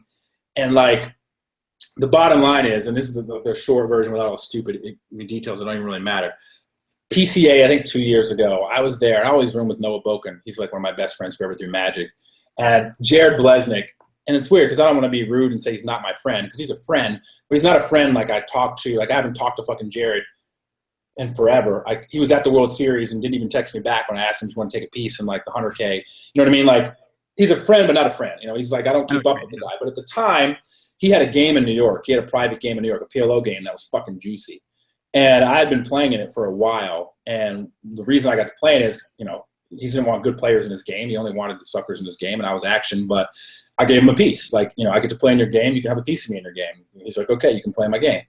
And I did well in his game, and I was winning money in him. So obviously I was flying to New York every week. I didn't have my daughter because I had it every other week. I was in New York every other week playing this game. So clearly, when you're playing someone's game and you give them a piece, like, you're going to become friends. Like, I understand Jared has a shady past. He's done some shitty things. But at the end of the day, we had a business arrangement. We were hanging out. He's my friend.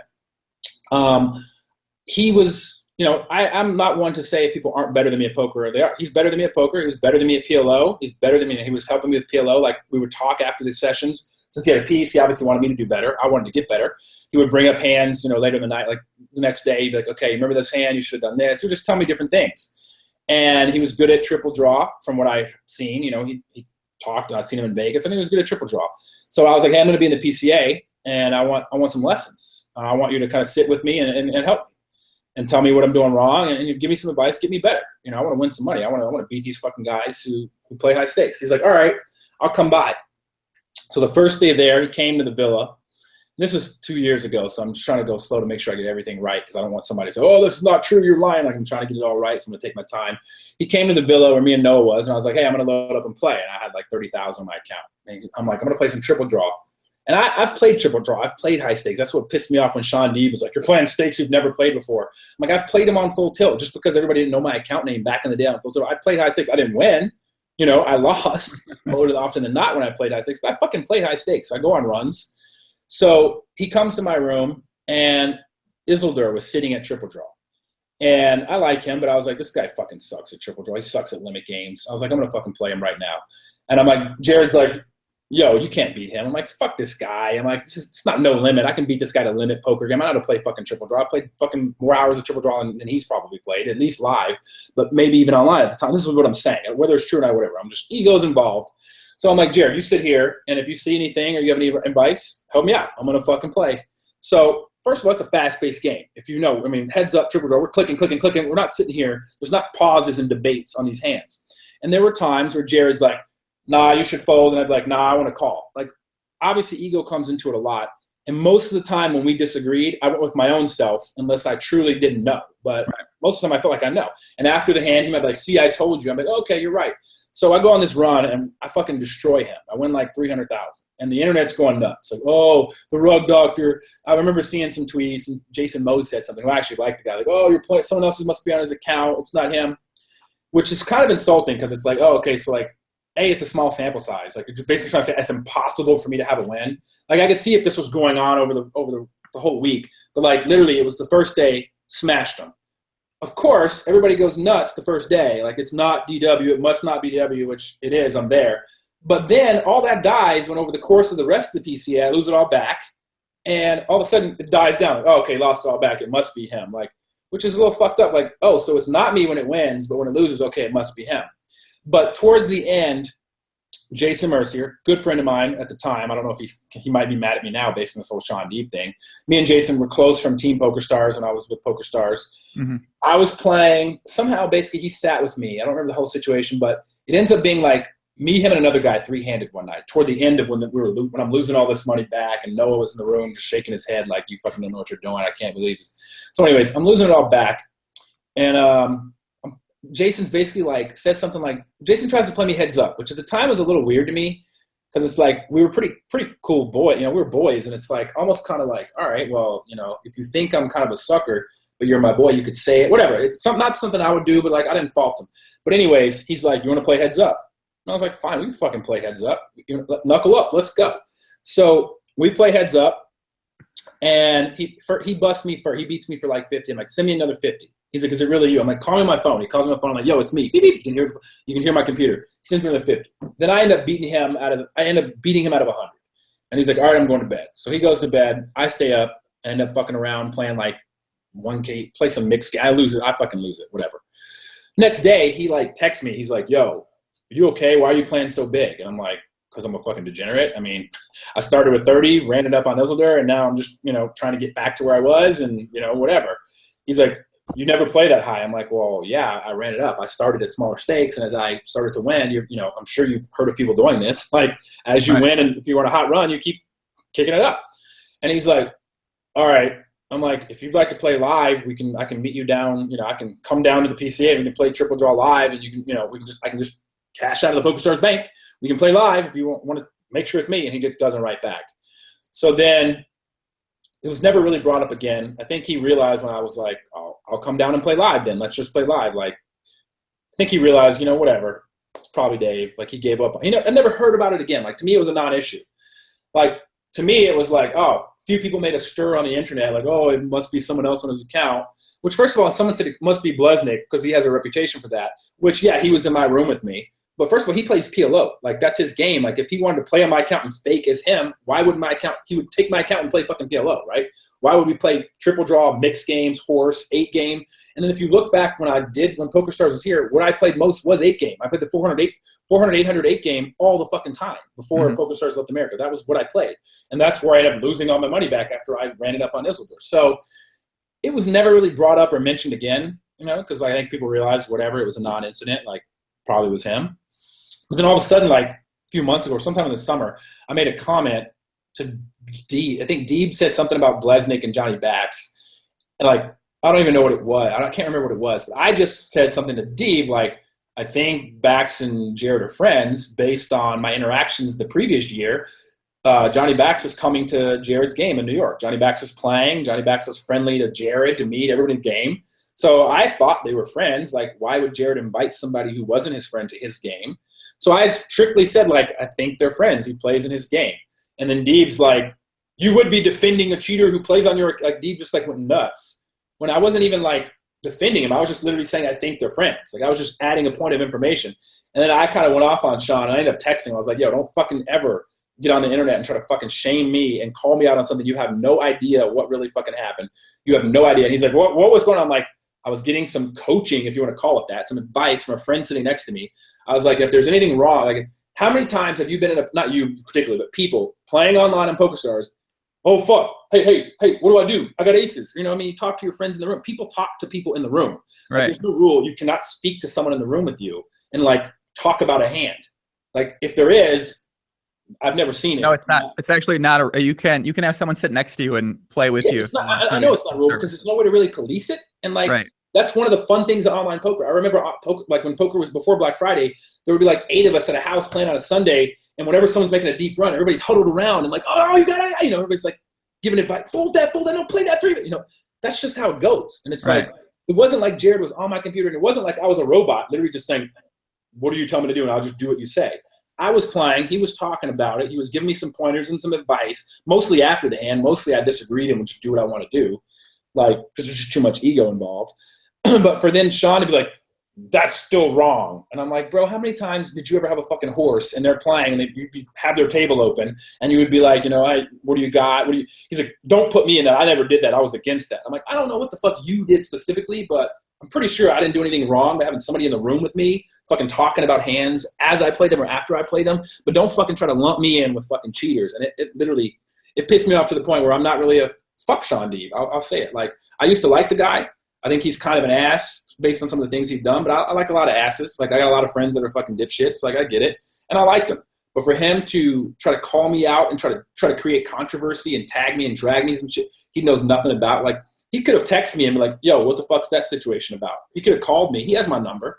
Hey, Dave, what exactly happened? You know, he could have approached me, but it's like he wanted attention. He wanted to stir something up because he fucking likes attention. I mean, whoever would play a ladies event in a dress clearly likes attention. So I text him off. You know, I still have it on my phone. I text him, gave him a little ass chewing, and he never wrote back, and that was that. And, like, I gotta say, fuck him. Like, I ain't worried about him. Well, it makes sense.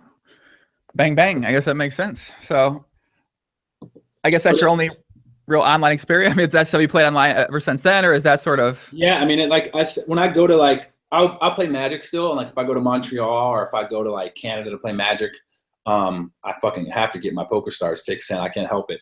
My account is open, you know, so I will log in. I will play whatever I can play. I don't care, you know, if I can something small, play a 109 turbo, whatever is going on. But it's unfortunate, man. Like, I miss it. Like, I try to play a little bit on WSOP.com, and it just, I don't know what it is. I mean, it just doesn't do it for me. Like, the software sucks. And I'm killing my shot to the WSOP sponsorship, but hopefully if they want to do that, I can help them come up with new fucking software. Their software sucks. Their games, their options suck. There's just nobody on there. It's just, it does not do it for me. Like, every now and then I'll hear about something like, ooh, the games are good. I'm like, let me fucking load this up. And then after like an hour, I'm like, why am I playing this? This just is not PokerStars. And it's a lot lower stakes on there, right? I don't think I've really ever looked on there before. It's bad, bro. It is bad. I mean, don't even waste your time. Like it was cool during the summer for the World Series because they had some stuff going on and people were in town. Yeah, I heard about that. Yeah, I was playing their tournaments. I played that turbo top-up satellite thing, so you get like double chips in some sick situation they set up that didn't make any sense. But like now, it's just it's sad, man. Like I wish it worked, but like state poker just cannot function. You know what I mean? Like individual state poker just doesn't work. You need a fucking big player pool. And unfortunately, these states are all so stupid and fucking greedy that it's just never going to work. Like I hate to say never, but I just literally don't ever see a situation where we have poker like we used to have it. Like I don't care if it's 10, 20, I don't see it unless our government, unless fucking Trump comes and everything falls apart and we have like Terminator fucking 4 going on and then we like redo the world, then yeah, but like, I'm joking with all that, but I don't ever see a situation where all these states and our government can get together and come up with a solution where you can have online poker. I just don't see it. I just don't see them. It's not a priority. It's not something they're going to get their fucking asses together to, and it's just too complicated to work out. So I don't see it happening, and it sucks because I wish it would. Like I hope I'm wrong. Like I'm praying I'm wrong. Like all I want to do is just sit here and fucking grind online. Like I love it, and it's like I miss it. Could you still grind online a lot now with your daughter, with the situation, working with rosters? Isn't it I mean, more? I think it's the perfect thing, right? Like the roster thing, maybe not, but like I could play when she's in school. I can play when she's asleep. I mean, I can just have different hours. She goes to bed at 9 at night, 8:30. Boom, I could load up and just start grinding right now and grind until she goes to school. I can grind at school. You know, I could live a whole different schedule. That's true. I miss it, man. It's so fun. Those are glory days. Might be better that you can't play online right now. You hang out with the kid and enjoy that time. Like, it might not be Lily, leave me alone. Daddy's playing right now. Get out of here. Get out of here. It might not be the worst thing. I mean, there you go, Dairy Queen. No, I'm playing. You know, like, go to the fridge, get some ice cream. Like, I mean, I don't know. It might be for the best, honestly. Using Postmates for life, like just delivery nonstop. She's like, Dad, we haven't left the house in days. Don't worry about it. Don't worry about it. Who's at the door? Steve's here. He's got your Blizzard. Go get it, bro, man. Yeah, but no, I mean, I miss it, but you know, I can't wait, you know, to get to play more poker in general, not just online. Like, you know, like I have a sitter for the weekend, so I can go to Life is Beautiful. And I was already thinking, like, man, if I don't get too drunk, dip into the aria for a little bit. I can leave the festival, dip in the aria, play a little bit, then sleep, then go back. And I'm like, nah, that's probably not the best mindset to have. You know, I like to go in there. You're not going to enjoy the festival as much as you can because your mind's going to always be like, well, is it time to leave? No. And if I what if I have a big losing session? I'm not going to go to day 2 of the festival. I'm like, well, fuck, I got to make it back. Yeah. All weekend. Like, I'm just going to enjoy the festival, talk to some honeys, listen to good music. You know, I'm just going to have a good time. Yeah, I think it'll be fun. How old do women think you are when they meet you in person? Because you look pretty damn young. Usually the guess is like 29, 30. Yeah. You know, I'm 36. I just turned 30. I don't feel it. I forget. Sometimes I'm like, fuck, I'm old, man. 36. I remember when you were a kid and you would hear about somebody being 36. Yeah, exactly. Yeah. That fucking guy is old as fuck. And then I think about like how much of a kid I still am and my friends are. I'm like, are adults all like this? That's what I was just saying. I was saying 30. I was like, man, I used to think 31-year-olds, 30-year-old guys, like they acted so mature and they had it all figured out and all this stuff. And I'm like, no, but I think the same thing about like 45, 50-year-olds too, but they're probably just as childish as I guess we are now. Yeah, I mean, I don't think you truly ever really grow up, I guess. I mean, you can't, right? Because then you would never have fun. I mean, you got to keep that kid side in you. Yeah, I mean, I guess it's harder when you have kids and divorces and bills and stress and all that stuff. It's a lot harder to maintain that childish, kiddish mentality because. Well, I mean, marriage, yeah, but once you get divorced, you can get that back, buddy. I can tell you, it's good. It's good. Divorce is nice. You know, I always feel like divorce is like why would you? I mean, I can understand why, but you stay in something that you're unhappy in. Both people are unhappy. You're just complaining about it. Nice. I'm not trying to be mean or bitter or anything. It's just like we're both much happier now. You know what I mean? Like, you know, I think a lot of marriages are. I'm not saying they all are, but a lot of people are just staying in because like they don't want to accept defeat, tap out. Like it sucks. It sucks to put so much time, effort, money into something and then have to say, you know what? It ain't what we thought it was. Let's give up on it. People just keep wanting to just like stick at it. And there's so many unhappy people married. And it's like, you know what? You got one life to live, man. You got one life. Do whatever the fuck you can. It's all about being happy. That's why we're here. That's why you're alive, is to just be happy. So as long as you aren't infringing on anybody else's happiness being happy, like, you know, obviously if what makes you happy is hurting people, then yeah, fuck off. But if what makes you happy is just like, doesn't affect anybody else, just be happy, man. And if you're not happy, make a change because you don't get a fucking do-over. Right. Like, this is it. And it's like, once I started thinking about life that way, I was much happier. Like, if something makes me happy, I'll do it. If it doesn't, I won't do it. I'll just stop doing it. Like, this doesn't make me happy anymore. I don't want to do it. And it's does that go for relationships and friendships and everything? Or is that everything? I mean, like, let's start with relationships for sure, which is why I think I don't have one right now. It's because like, I'm happy right now. I don't want to like a big major change in that. Like, I don't need that. Like, I enjoy being single. I can go to this festival and talk to whoever I want to talk to. If I want to write back to my DMs, I can. If I want to just, whatever I want to do, I can do. And it's like, I'm happy with that. So it's like, I don't even want a girlfriend. Like, I kind of tell these girls like, hey, I'm just having fun. Like, you know, it is what it is. And it's like, if that day comes where another person makes me that happy and I want to like commit to that, then yeah, I'll reevaluate.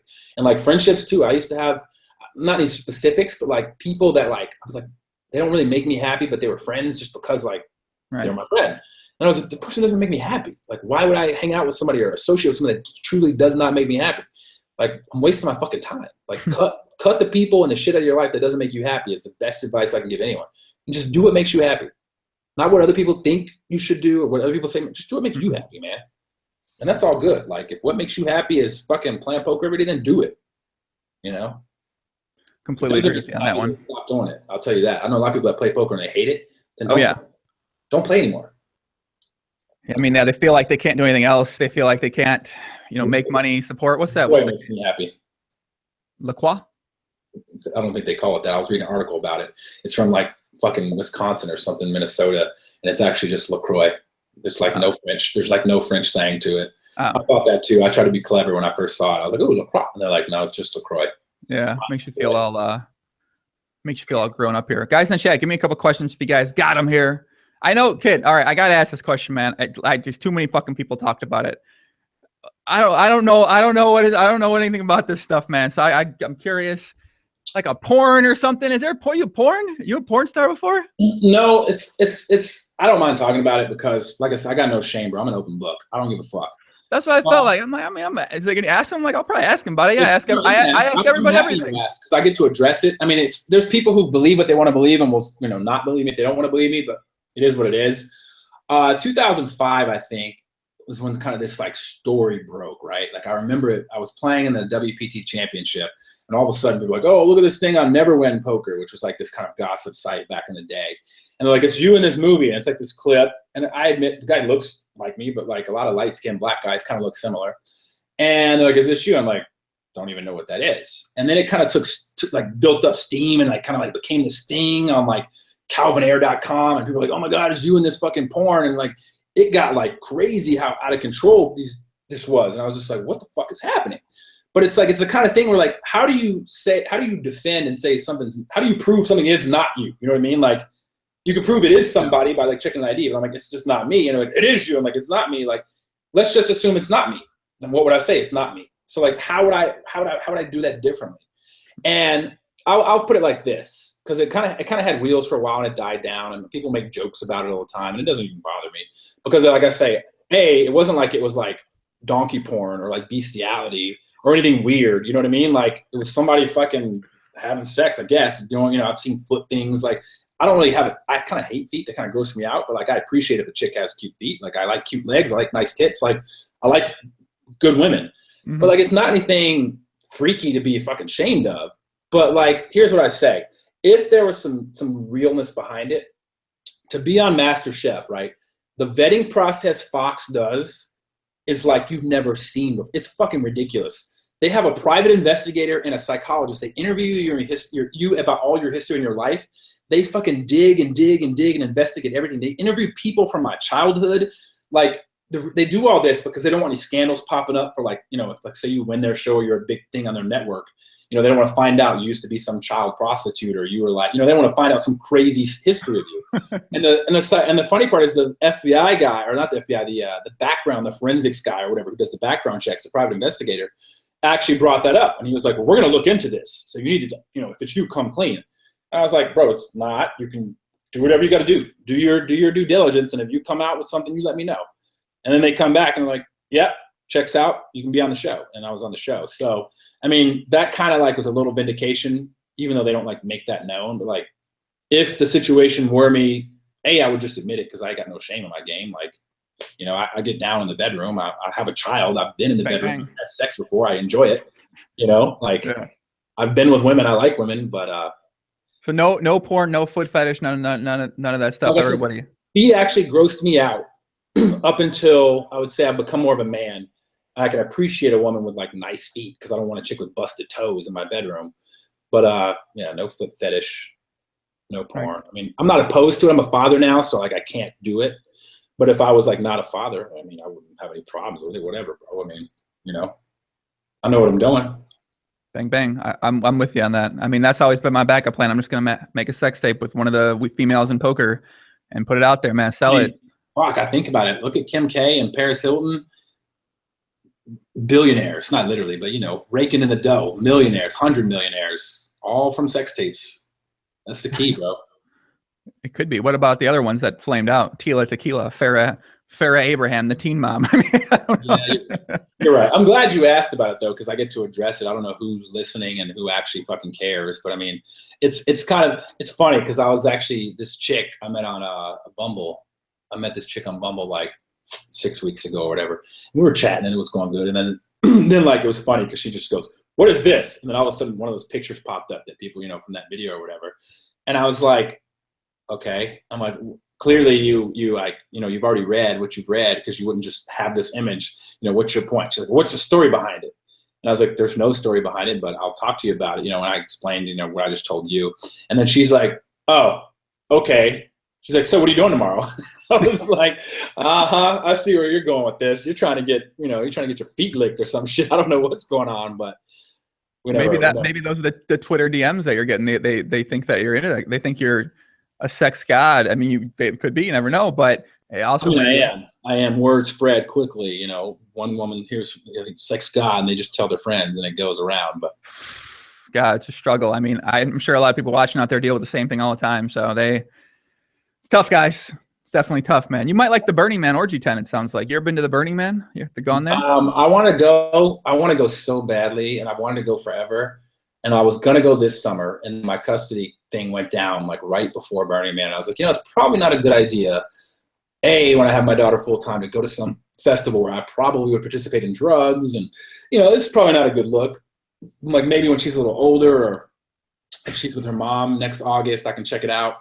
But I'm excited to go, not just for that. I mean, which this orgy tent or whatever you say. I mean, I just, a lot of my friends have gone and said amazing things about it, about the mental clarity and just so many cool experiences that like things that I think I would dig, things that I would like.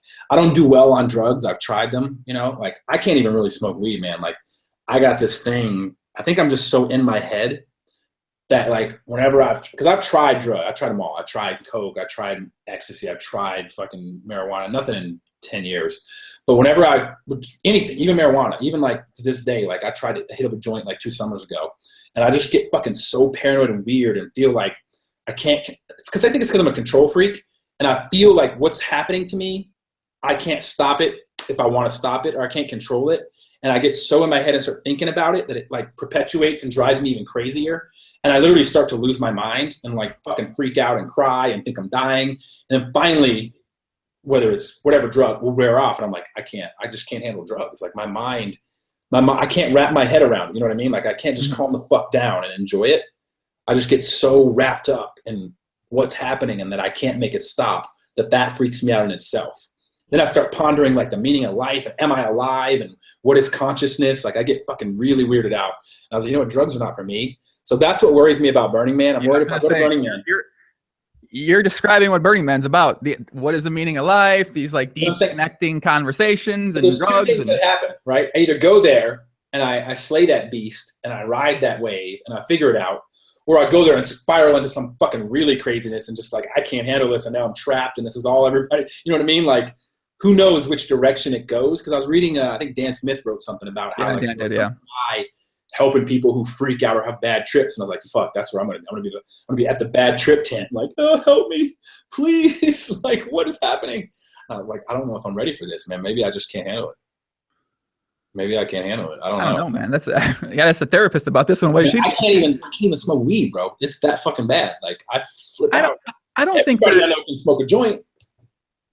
I don't think that's the same thing. I think the other type of drug, I mean, because when I've tried weed a couple times, but I get like a little free. I get that same way. Like, yeah, exactly how you described I get. But when I do ecstasy, I feel much differently. So, I mean, hey, I don't know. Like I don't know. Different drugs, I feel like you feel much different. I mean, I see the last time I did ecstasy was 2000. And this is a funny story.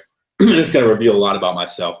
And like, I can tell the story because I'm not a drug user. Anybody can drug test me. I don't have a problem with drugs. Like, I'm very liberal in that. I think people should be able to do what they fucking want to do. Like, who cares? As long as they're not hurting themselves or someone else, like whatever. But last time I did ecstasy was the funniest story ever. 2005, I just moved to Vegas and I didn't have a house yet because when I moved to Vegas, I actually moved in with Antonio, which is a funny story. Like, I was living in Dallas. I got second in the World Series. I was coming here a lot. Antonio and me became buddies, and he was like, bro, why don't you move in my house? I got a spare bedroom. I moved here, moved in straight from Dallas, had my ship, lived in his house. We had kind of a falling out. I moved out, and I bought a place in Panorama, and I was like the first resident there. And I bought this condo, but it wasn't ready yet, and I needed a place to live. And I was living at the Bellagio, but it was costing me a fortune. Right. So Evelyn Ng was like one of my close friends at the time. She still is one of my good buddies. She was living at the Meridian, which is this little dumpy apartment over, like it's kind of dumpy. Bang, bang. And she had a 1-bedroom, and she's like, you can stay here. And I remember it was so funny because I was driving a brand new Mercedes SL55 AMG. It was like $150,000, but I'm sleeping in a sleeping bag on her floor in her living room. And the best is I would meet chicks at the club. No. And like we would get wasted and we would leave and they'd be in my car thinking, oh yeah, I'm with this baller. And I'd be like, we're going to my place. And we would pull up at the Meridian and they'd already be a little shocked. Then we walk in and they're like, and I'd be like, point at the sleeping bag in the corner. Like, that's it, baby. That's where we're going to be. And they're like, what? And like the air mattress. And they're like, what about the bedroom? I'm like, nah, my roommate's in there. They're like, you're on the fucking floor in a sleeping bag? But you know what? They always got down, so it didn't really matter. But anyways, so I remember I was living there, and some guys, some poker guys were like, hey, we need some, they wanted some ecstasy. And I knew a person, you know, I knew everybody in the club. I was like, let me call this host. This was 2005, so it was 11 years ago. So I call this host, and the host is like, yeah, I can get you 10 for like, you know, whatever, 10 for whatever. And they're like, we only want 9, these guys. And I was like, okay, so I just give them the 9. So I got 1 left. I hadn't done it in years at that point. I had no desire to do it, but I didn't want to throw it away because I'm a value seeker. Like, I have something of value, I'm not going to just put it in the trash. So I take it, and since I was living at Evelyn's, I had like a little toiletry bag in the bathroom, you know, with like, you know, all your shit, your toothbrush and your shaving, you know, shaving kit. Mm-hmm. So I remember I just threw it in like the pill bottle. I had like aspirin, just threw it in there and closed the bottle. Now, fast forward to about 3-4 weeks later, I'm like hungover as fuck. And I'm laying on the floor, you know, at her house. I'm like, I got a headache. I'm like, I need to fucking ass. I'm gonna leave. I go to the bathroom in the dark, and I open the bottle and just dump some out and go back and lay down. Oh my God. I have no idea, right? I have literally no idea. So I go to sleep, and while I'm laying there, I remember I wake up, and it's like noon on like a Wednesday, right? It was like a fucking weekday, and it's hot as fuck. She had no blinds. It's hot, and it's like no, it's not noon. It's like 8 a.m. It's 8 a.m. I remember it was super early. It's 8 a.m. and I wake up. And remember, I don't know that I've accidentally taken the ecstasy. I wake up and I'm like, fuck, I had these dreams. And they were like so vivid. And I'm just laying here thinking about these dreams. And while I'm laying here, I'm just like, and then I'm just like, man, that feels fucking nice. I'm just kind of like, and I still have no idea that I'm high, right? I have no idea. And I'm just like feeling fucking some type of way. So then I remember I pick up my phone and I start looking through it. And I'm just like, I need some company right now. And I just start calling every girl I know. But like, it's 8 a.m. on like a Wednesday. And like half of them like are asleep because they're waitresses, or half of them are like in their office job, but nobody's answering. And I remember I'm like, hey, it's Dave. Just thinking about you. Call me. And I hang up, call someone else. Hey, what's up? It's David. I was just thinking about you. And I remember I was calling people, and then I couldn't figure out what was going on. And it just felt so good to just rub my arm. And I was like, what the fuck is happening, right? Because you have to realize, like, I hadn't taken ecstasy this is 2005. I hadn't done it since like 2001. I hadn't done it in 4 years. There's no reason to think that I was high because I'd forgotten about that. So I just don't know what's going on. So I try to fall back asleep, and I keep having these crazy, like, psychedelic, vivid dreams. And then I finally, like, in and out of consciousness and, like, fucking rubbing my neck and my arms and who knows what and, like, making phone calls, I finally, like, get normal. You know, hours go by. Hours, like it's like in the afternoon. And I'm like fucking feeling like shit now. And I'm like sad. I'm just like, fucking what is going on with me? Like something is weird. And I go to take a piss, and I see the Aleve bottle sitting on the sink. And I look at it, and like a light bulb is like on my head. And I dump it out, and it's just all Aleve. And then it all makes sense. I'm like, wow, I just drugged myself. I'm like, I really just drugged my fucking self. And then I had to get all these callbacks, like later, like from these girls, like, what was wrong with you leaving this creepy ass message at 8 a.m.? You sounded like a total creep, moaning on my voicemail. And I was like, I don't know what was wrong with me. I'm sorry. It was like, what? So yeah, I mean, maybe I don't freak out with that drug, but like I said, I don't know, man. Like, besides that story, me and drugs don't do well. I mean, when you don't know you're on them, yeah, you're just laying there. Oh my God, dude. You know, oh my God. Can you imagine? No, I can't. Not know what's going on with you. I was just like, what is happening to me? I would like, yeah, I would just be. I drugged myself. It was fucking. Just thinking back on that story now, I can laugh. At the time, it was like traumatic. It like fucked me up. I was just like, oh god. It was pretty dope. I mean, yeah, that's I gotta say something I've never done. I mean, you don't really put the pills. You don't put pills and drugs by other things. I mean, that's yeah. It was not like I said. I was a value seeker. I was not gonna let that go to waste. I didn't want to lose it. Like, you know, they only wanted 9 and an extra one. What am I gonna do with it? Like somebody might want it one day, and I'll be like, oh, I got one for you. Here you go. And Poker Doc says you are holding out on your stories now, talking to me. And listen, I'm not here to tell any drug stories. I'm here to listen to the drug stories today. Okay, guys. Who said that? M Poker Donks in the Twitch chat. He said that I went through a period of my life where I had a lot of fun, put it like that. And so, and I actually never, like I said, that was an accident in 2005. Before that, I experimented with ecstasy in 2001 because that was when it was like super new and popular, you know, around then. And I was 21 years old and was like, this is fucking dope. But like quickly, I was like, yeah. I actually have I'm not going to tell it here. Somebody thinks I should write a book or a movie script about what happened after that. But I have this huge chapter in my life that's like an unknown story. And it will come out. It will come out. I can't tell it now, but it's like fucking epic to where I've told people and they're just like, it's like a super long story. It's almost unbelievable, but there's like so much evidence I can prove it. And they're just like, I would never have guessed. And like my agent, Brian Boswell, was just like, dude, this needs to be a movie or like a book. And I'm like, dude, it's crazy. It ends up with like some friends of mine in prison. Like this is a crazy story of my life that like I'm saving because I think I want to write a book because like I wanted to put in like try to get like a screenplay out of it, but like I really enjoy writing my blogs for Masterchef, and I think it would be dope to write like a book about my life and like about this part of my life. Like this fucking wild, bro. It was fucking the craziest things. It was a crazy situation that happened to me over the course of a few years.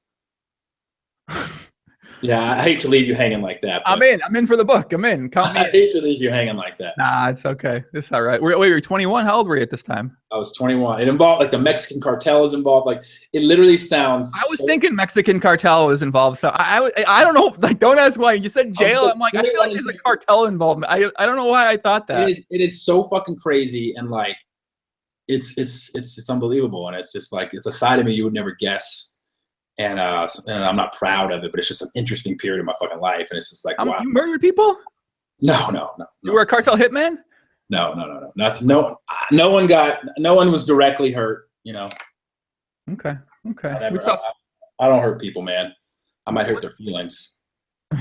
What are these? They're asking about Magic the Gathering disqualification. Oh yeah. I like this. Let's dish all the dirt.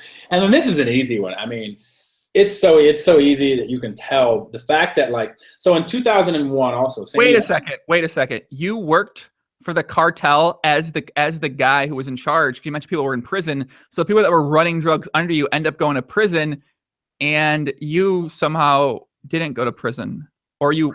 You're close. I mean, yeah, it's some crazy shit, and you're close. And I'm not worried about legal. I've checked in the statute. No, it's okay. I don't want the answer. Just go ahead. Let's go to the. No, you're close. You're close. I'm gonna tell it. I'm gonna tell it at some point. I don't know if I'm gonna tell it now. I came to my mind. Go. Okay. No, I'm not worried about legal ramifications because I've checked and like there's no way I can implement it for anything because it's sold. But yeah, you're close. I mean, it's fucking wild. But part of the reason that got me into all this was I got disqualified and suspended from Magic for a year, which at the time was the most traumatic thing that ever happened to me. I look back on it and it's probably the best thing that ever happened to me because it got me out of, you know, I was kind of, I wouldn't say throwing my life away, but like I wasn't doing anything but playing Magic and I was good at it. And I could see myself have never just like getting off my ass and making a change, never getting into poker, even though I was playing. I wasn't like really playing, and when I couldn't play Magic is when I really kicked poker into high gear, which got me to play the World Series, which got me to be second place, and then now here I am. But so I was at the World Championships. It was September of 2001, September 19th actually. Wow, that's fucking like a few days ago. I think it was September 19th. Or no, the World Championships was actually in August because my ban was September 1st. August of September 1, I think August 19th.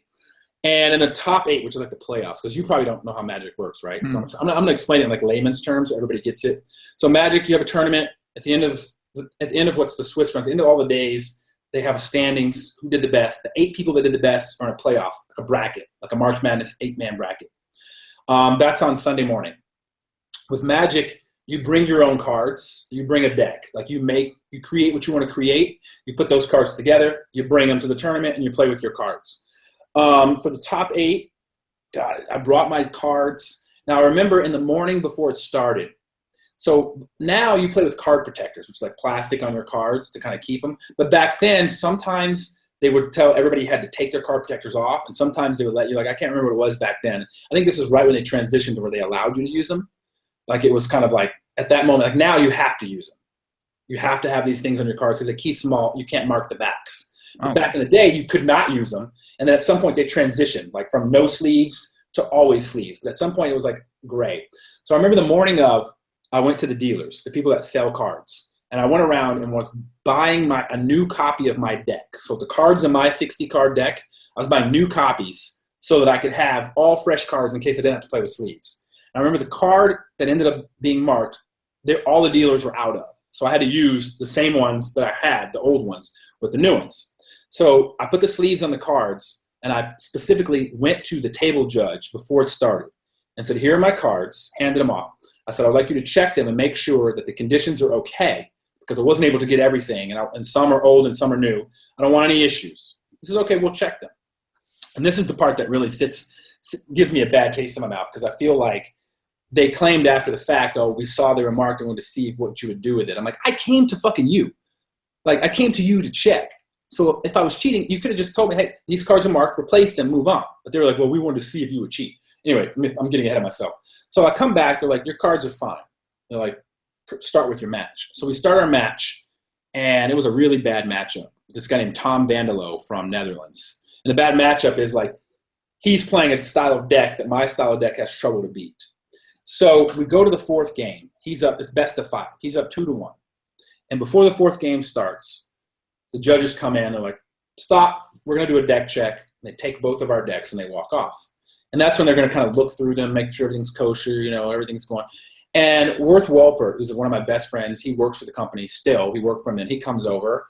He's like, what's going on? I'm like, oh, they're just checking our decks, and we're just talking, shooting the shit. And he's like, how you feeling? I'm like, I'm down 2-1, but I think I can pull this off if I can just, if I can win this game, I can get back in there.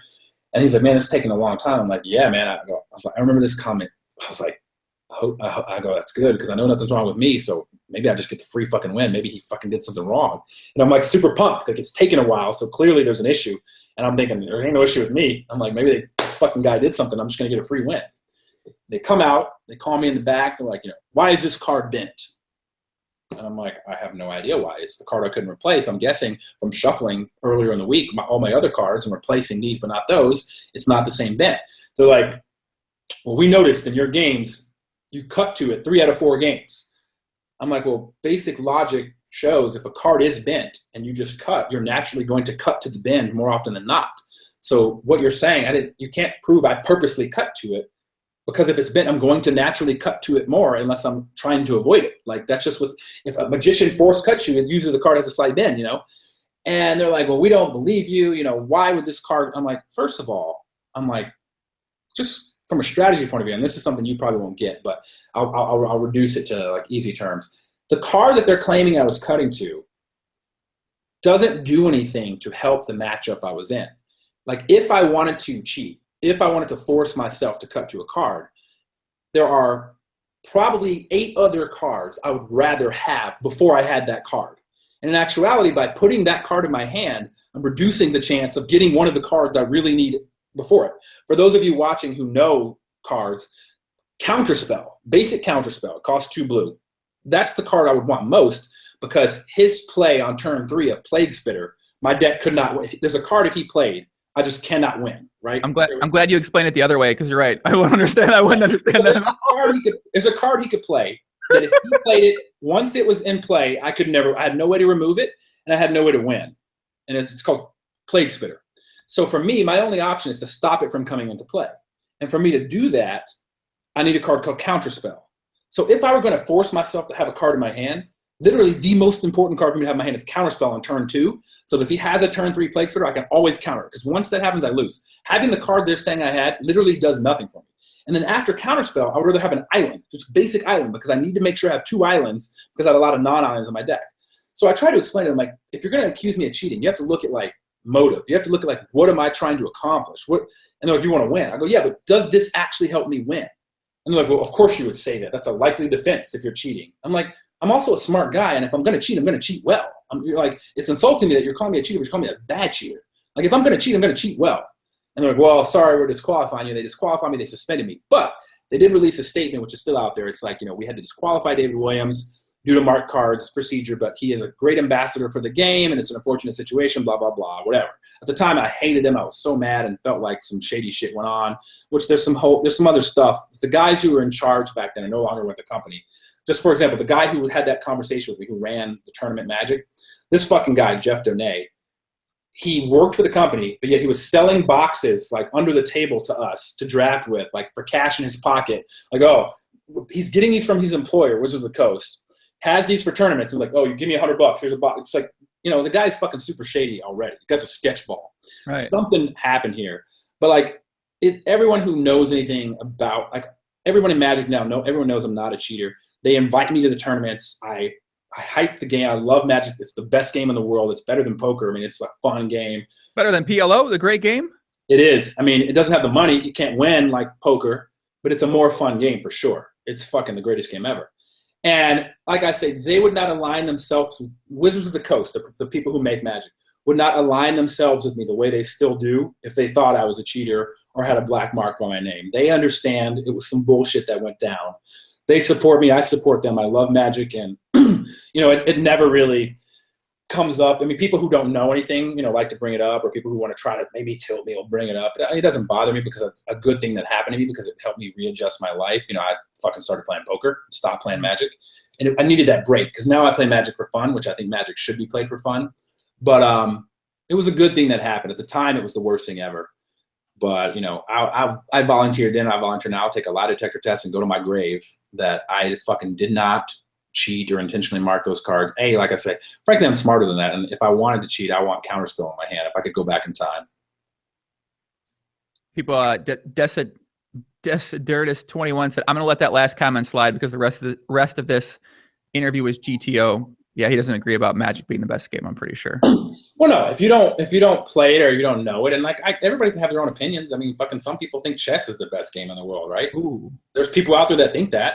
I'm not going to tell them they're wrong. Everybody, you can have your opinions. I respect it. To me, Magic is the best game in the world. I don't know anybody that's played it and really quit. Everybody quits for a little bit of time, but they always come back. So the player base is just always growing. People aren't quitting Magic. Like, you can't help it. People I know who have quit are like, fuck, new cards, I got to come back. Like, they might quit for fucking 5-10 years. They come back. The game is great. There was a VIFFER said something earlier about an Audi story.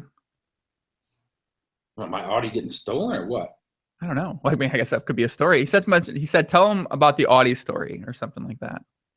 I mean, my car got stolen. That was kind of a fucked up situation, but was it a VIFFER story or was it a I might have just been a you story. I mean, that sounds like a story. I don't know. I mean, it wasn't that. I mean, it's not that interesting. I mean, I guess maybe it is. To me, it's not. I made it, dude. This is fucked up, and it's kind of dope because I had an A7, a badass, sick Audi. It's a nice one. The A7 is dope. It's sporty looking. It's beautiful. I loved it. But then all of a sudden, I found out about Teslas. This was in 2014, in winter of 2014, November. And I was like, fuck, I really want a Tesla, man. Like, I don't want to buy gas. They look dope. They're fucking sick. But I just got this fucking Audi. I just got this lease, and I still got 2 years left. Like, what the fuck? How do I get out of this lease? Which, now that I say this, it sounds like I might have set this up. But yeah, I was going to say, wait a second. I didn't set this up. I'm just fucking truly blessed and lucky. So at the time, I felt really unlucky and bitter. So I go to the mall in November, Fashion Show Mall in Vegas. I love that mall. Fucking got everything. I always valet at Saks. And like, I valet at Saks so much that they know me. I don't usually get a ticket sometimes. Like, I literally just pull up. Oh, Mr. Williams will keep it up front. They just fucking, I give them a 20. Or when I come out, I give them a 20. They leave my car right there. I walk out, they give my key. I drive off. So I don't remember how that went then because it wasn't at the time something to make a mental note of. I know I just parked and went in. So I go shopping. I'm in there getting some presents or some shit. I come out like an hour and a half later. And I walk out. I look around and see my car. And the attendant's just standing there, some new kid. I'm like, where's my car? He's like, you have a ticket? So I start like checking my pockets. And I'm like, no, I can't. I'm like, it's the black A7. The only with the black rims, I'm like, the blacked out A7. He gets this look in his face. He's like, you don't have a ticket? And I'm like, nah, man, I probably didn't get a ticket. Where's my car? I could tell something's up. He's like, hold on a minute. I'm like, where's my fucking car, man? I'll be right back. And he fucking like bolts off. I'm just like, oh, okay, maybe he's going to get my car. I see him talking to some other guy, and they're just fucking like, you know, you can tell they don't know what the fuck to do. He comes back. He's like, are you sure you didn't have your friend pick up your car? And I'm like, am I sure? You think I would not know? You think I would be like, oh, yeah, you're right. You're right. My buddy. I'm like, what the fuck are you saying? He's like, about 20 minutes ago, we got a call from Macy's valet that you were over there with your ticket and to pull it around. And we pulled it around. I'm like, wait. You pulled my car around and gave it to someone else. They had a ticket. I'm like, no. Okay. I'm like, where's Ashton Kutcher? You know, I'm like, they're gonna run out. I'm like, I'm punked. And then the guy's like, I'm like, are you fucking serious right now? And the guy's like, yeah. I'm like, oh fuck. What do I fucking do? You know, I'm like, what the fuck? I don't even know what to do with this. You know what I mean? Like, what do you do? You know, I'm just like, he's like, let me get my manager. I'm like, fuck. So I'm like, I call the police. I call like 911. I'm just like, my fucking car. Like I tell them, they're like, all right, stay on the line. We're gonna have an officer come, blah, blah, blah. And then it hits me in my car, in addition to my child's car seat, which is like some $300 car seat, in addition to this fucking prescription face bullshit my dermatologist gave me that was like $500 fucking toner. In addition to my iPad, which was dead, was my daughter's iPad. And my daughter's iPad has Find My iPhone. You know, you could track that shit. And I was like, oh shit. So I'm on the phone now. I'm like, hold on. I put it on speaker. I look it up and I see the little blinking dot. And it's like over by UNLV on Flamingo. And it's moving. I'm like, yo. I'm talking to them. I'm like, yo, my car is on Flamingo. It's moving. And they're like, how do you know this, sir? I'm like, I'm looking at my iPad and I can tell you where it is. And I'm like, but I only have 1% battery in this iPad. You need to send an officer there now. I was like, I'm going to get in a cab and go chase it. She's like, no, sir, you need to stay right there. You need to stay right there. An officer is on the way. Do not pursue this vehicle. This could be an armed and dangerous person, blah, blah, blah. And I'm like, I'm going to get my car. I was like, no, stay there. We'll send an officer. I'm like, how can you send an officer if it's moving? Like, how are you going to know where it's moving? So just tell us where it is. We'll alert every officer in the area. I'm like, fine. It's at Flamingo and Koval, blah, blah, blah. I tell her where it is. Paradise. She's like, okay, wait there. So now I'm fucking steaming. It dies. I'm waiting. I'm yelling at these fucking valet attendants, you know, because they're like trying to like pass the blame. I'm like, what the fuck are you talking about? I gotta get my car away. One guy, I'm like, this guy knows me. He's like, oh, I wasn't here. I was on break. You know, police show up. Police take a statement. You know, they're like, you know, don't worry, sir. We're gonna find your car. There's no way they can get away with your car in this city. You're the finest police in the city. I'm just like, all right, man. I just want my car back. Like, what the fuck? You know, I'm flipping out. So I call my insurance. So now we give the statement, let me go. So my friend comes to pick me up, and I'm like, yo, let's go look around for my car. You know, I'm looking where the iPad last seen was, where it died at, and it's at this apartment over by UNLV. So we roll over, and we're just kind of looking, and we pull up to the apartment because it said it was actually in this apartment complex. We pull up to the gate, and there's the gate guy, you know, guy at the gate, a guard, and the guard's like, can I help you? And I'm like, listen, man, I got a weird situation. I'm like, see this thing right here? I'm like, my car is this dot. Somebody stole my car and my iPad's in there, and the police said they're going to look for it. I'm like, the police said they came here already. He's like, I've been here fucking all day. Metro hasn't been here yet. He's like, Metro hasn't been here through this gate. They haven't talked to me, and they can't get in without talking to me. And I was like, fuck, that's about what I thought. You know, I'm like, he's like, well, we can go look for it. He's like, hold on. He puts like gone to lunch sign on the fucking gate. I'm like, what if people come or whatever? He hops in the car. He's like, I got a clicker. We can go look in the garages. Let's look for your car. I'm like, oh shit. We fucking drive around. We go in the garages. We don't see it. He's like, well, there are inside the big parking garage. There's little garages. He's like, somebody could put in one of these garages, but I haven't seen a black Audi like that. You know, I would have noticed this blacked out Audi.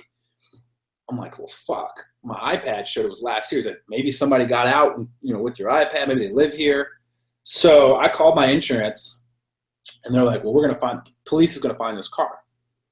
Well, time goes by, nothing, right? So my insurance is like, if a car is not found in the first like 3 days or some shit, is gone. She's like, it's clearly been stripped or in a chop shop. She goes, with these kind of cars, we find they're usually taken to LA and put on a boat and taken overseas, like either taken to Russia or China. or she's like, a lot of these high-end cars are stolen. She's like, because you can't really, the way the keys are, like they're not like you can just hotwire them, but they have your keys. So they probably just drove it out to wherever and put it on a book. She's like, that car is gone. So we're going to go ahead and total it out, pay you off on your insurance, and you can get you a new car. So I was like, sweet. I guess, you know, I have to pay a deductible. But I lost like all my shit in my car. 2 iPads, you know, I lost a lot of shit in the car. So I put my deposit down on my fucking Tesla, I build it, and I'm like, dope. Fast forward 6 weeks later, I'm at the movies, December, and I get this call from a number I've never seen before. So I don't answer it because clearly who answers calls from numbers you don't see before? That is not GTO. So I don't answer this call, and there's a voicemail. So I check it, and it's like, this is Susan with the Las Vegas Metro Police Department. We need you to come pick up your car. We have it on the, you know, Sahara and blah, blah, blah. But if you don't pick it up now, it's going to be in the impound lot tomorrow. And I'm like, fuck. I didn't check it until the next day. I call my insurance. I'm like, yo, what's up with this? They're like, well, the car is no longer yours because we've already paid you out on it, but you need to pick it up. And you pick it up, and then you're going to have our adjuster sign it over. You're going to sign it over to our guy, and it's ours. You know, we're going to deal with it unless you want it back. I was like, no, I already paid for my fucking Tesla, and I don't know what if it got pissed in it. What if I don't know what's gone. You know, I don't know what the fucking condition. I don't know. It's tainted. You know what I mean? So I go to pick it up. Fucking immaculate condition. It's like the fucking nothing happened. Then I find out from the police, some fucking dude, and then he found my valet ticket. So I guess I did get a ticket. It must have fallen out of my pocket at one of the stores. So some ballsy motherfucker found my ticket at Fashion Show Mall on the floor, right? Decided to just go to any valet, ended up at the wrong one, and just hand it in. Like, who the fuck actually has that kind of balls to just, he went to the valet, he's like, here's my ticket. And they were just like, oh, your car's at the other valet. Do you want us to pull it around? He's like, sure. And just fucking hopped in my car and drove off, took the plates off, and drove around for 6 weeks. 6 weeks driving around, no plates in a fucking Audi, like, yo, check out my new ride. Like, got a new ride. The guy was like pretty young because he ended up, they arrested him, and the city wanted me as a witness, like, you know, for his thing. And I ended up saying, I don't give a fuck. Like, I didn't go. But I got like a verdict back, like from the district attorney or whatever, or whoever, the prosecutor, that like I get restitution. So I get $40 a month to pay back for all my shit in my car. Like because I had to fill out a loss form when it first happened. So I was like 2 iPads, car seat, FaceTime, all this shit. It was like $4,000 worth of stuff. So I get like $40 a month for like the next 100 months or something. So every month I get this like check from the state or from the city of Las Vegas. And it says like restitution from this guy's name. And it's $40 I just get. Like, and the guy was pretty young. And the guy just like decided to not just joyride, but like, I'm going to keep this fucking car and ride it till the wheels fall off, I guess. They said when they arrested him, they pulled him over for no plates. And they were like, where's your insurance? Like, I don't have it. Like, whose car is this? He's like, mine. Like, why don't you have plates? He's like, I don't know. And then they ran the VIN number. Or like, the car's stolen, bro. Like, you really think you're going to get away with this? Jesus, what the fuck? You think you would have stolen plates or something? Yeah, right. And now I got the Tesla. I love it. It's the best car ever.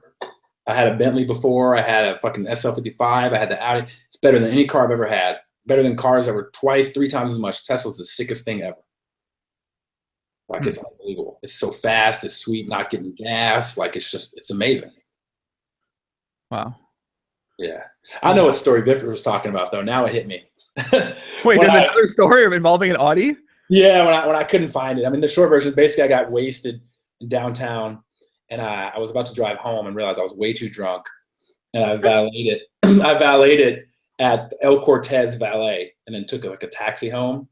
And then the next day, I was like, where's my car? And then I went down, like that period where I drove it, and because it was parked outside like the bar, and I drove it and then ended up valeting it at this fucking, not valeting, parking it at this hotel. I blacked out and forgot that because like I started to drive and realized I'm just too drunk. So the next day when I was like, oh, my car's downtown, I went to where I had originally parked it before I moved it when I was drunk, and it wasn't there. And I didn't remember moving it. So I'm like, my car, VIFFER took me. I'm like, my car is fucking gone. He's like, what? I'm like, my car, I mean, you must have got towed because you didn't pay pay the meter. So we look at who tows the cars. It's like, if you don't pay the meter, these people tow your car. So we drive there, and we call. They're like, we don't have your car. I'm like, you're lying to me. They're like, we don't have it. So me and VIFFER drive down there, we don't have your car. So I get out, I'm like hopping over their fence trying to see if they have my car because I'm like, these motherfuckers are trying to steal my car. And I'm like, it's not back there. So then we drove around downtown. We couldn't find it. I'm calling the police. I'm filing a police report. I'm calling every tow company. I'm like, my car is fucking gone. I go back to Panorama at his house. I'm like, fuck. This is before my car actually got stolen. I'm like, my car got stolen, or one of these tow companies took it. I'm like, what the fuck's going on? I'm freaking out. And then I'm like, you know what? I told the Panorama driver, because VIFFER lived at Panorama at the time. I'm like, yo, can you take me downtown? The Panorama, like the limo driver. He's like, yeah, what for? I'm like, I just want to let me drive around and look for my car. He's like, sure. So we're driving around looking for my car. And as we pass the El Cortez, all of a sudden, you know, when you have like a memory of when you were blacked out, it just flashes. And I'm like, pull in here. He's like, well, I'm like, pull in here right now. I'm like, turn the corner. We go in the garage. We turn. There it is. I'm like, there's my fucking car. He's like, what? I'm like, I'm sorry, man. Here's some money. Thanks for the ride. And I get in my car and I'm just like, oh shit. I call the police back. I'm like, yeah, my car was recovered. It was yeah, I totally blacked out. I think VIFFER was talking about that because he was driving me around. We thought these fucking tow companies stole my car. We were just like, yo, where's the fucking car? We know you guys have my car. We know you guys have it. So I think that's what he's talking about. What do you think makes a good storyteller? Because you're pretty, your stories are very fun. They're engaging. I mean, what do you think makes a good storyteller? It's kind of what I've been thinking this entire time. Like, what separates 2 or 3 people from telling something? I don't know. I've always been told I tell good stories, you know, and I think and actually, you know what it is, and it's weird because I have some fucking wild shit happen to me in my lifetime. A lot of crazy stories, a lot that seem unbelievable, but they aren't. It's just a lot of fucking crazy shit has happened in my lifetime. A lot of fun, weird, random shit. Some of it I've caused, some of it I haven't, but like just having a lot of wild shit happen and being able to recreate that and like bring yourself back. Like you got to take yourself back to tell that story. And I just, you know, some cool shit's happened in my life. Not all good, you know. Car being stolen is not good. I found a silver lining. It worked out, but you know, I got it all worked out. You get banned from one thing. You have an alleged cartel incident take place. Then you find poker, have success at poker. Car gets stolen. Allegedly, car gets taken by the random weird guy, and then you get a Tesla. So I mean, it's like it could, you know. Yeah, now you don't win MasterChef. Now who knows what might? Like now you end up on who knows like what. Well, I mean, I do have some meetings with some very important people.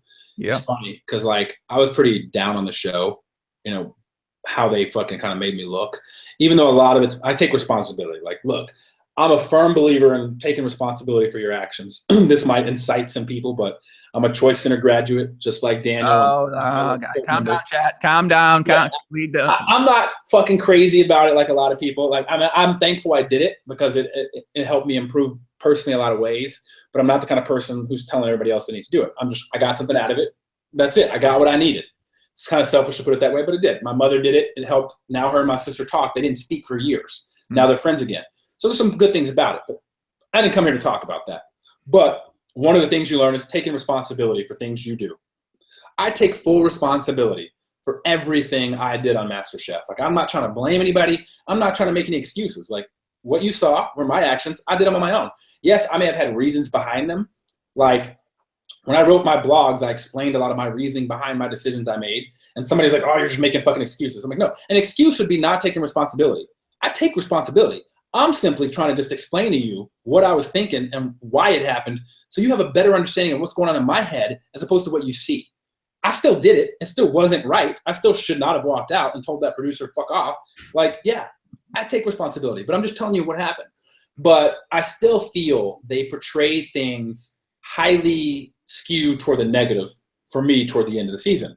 Mm-hmm. And I get it. If I didn't give them ammo, they couldn't have done that. Like, but if I didn't give them ammo, it might have just been another fly on the wall, and they might have just cut me a lot earlier because this guy's not really fucking interesting. You know what I mean? Mm-hmm. So I did it, but I was not happy with the show. You know what I mean? Like, I felt like after that finale, like they left out a lot of positive things that were said about me. Like when the judges would give me praise for dishes, they just conveniently didn't show that. Or when Tenoria got eliminated, I gave a nice little speech about how I didn't feel good about it, how she was great and how like she deserved to be there. And, you know, I wish I could give her my spot, but I can't because I'm fighting for my daughter. They don't show that. Me being compassionate, oh, we can't show that. We got to show them being an asshole. When they asked Tenoria, who do you think is going to win MasterChef? She said, David.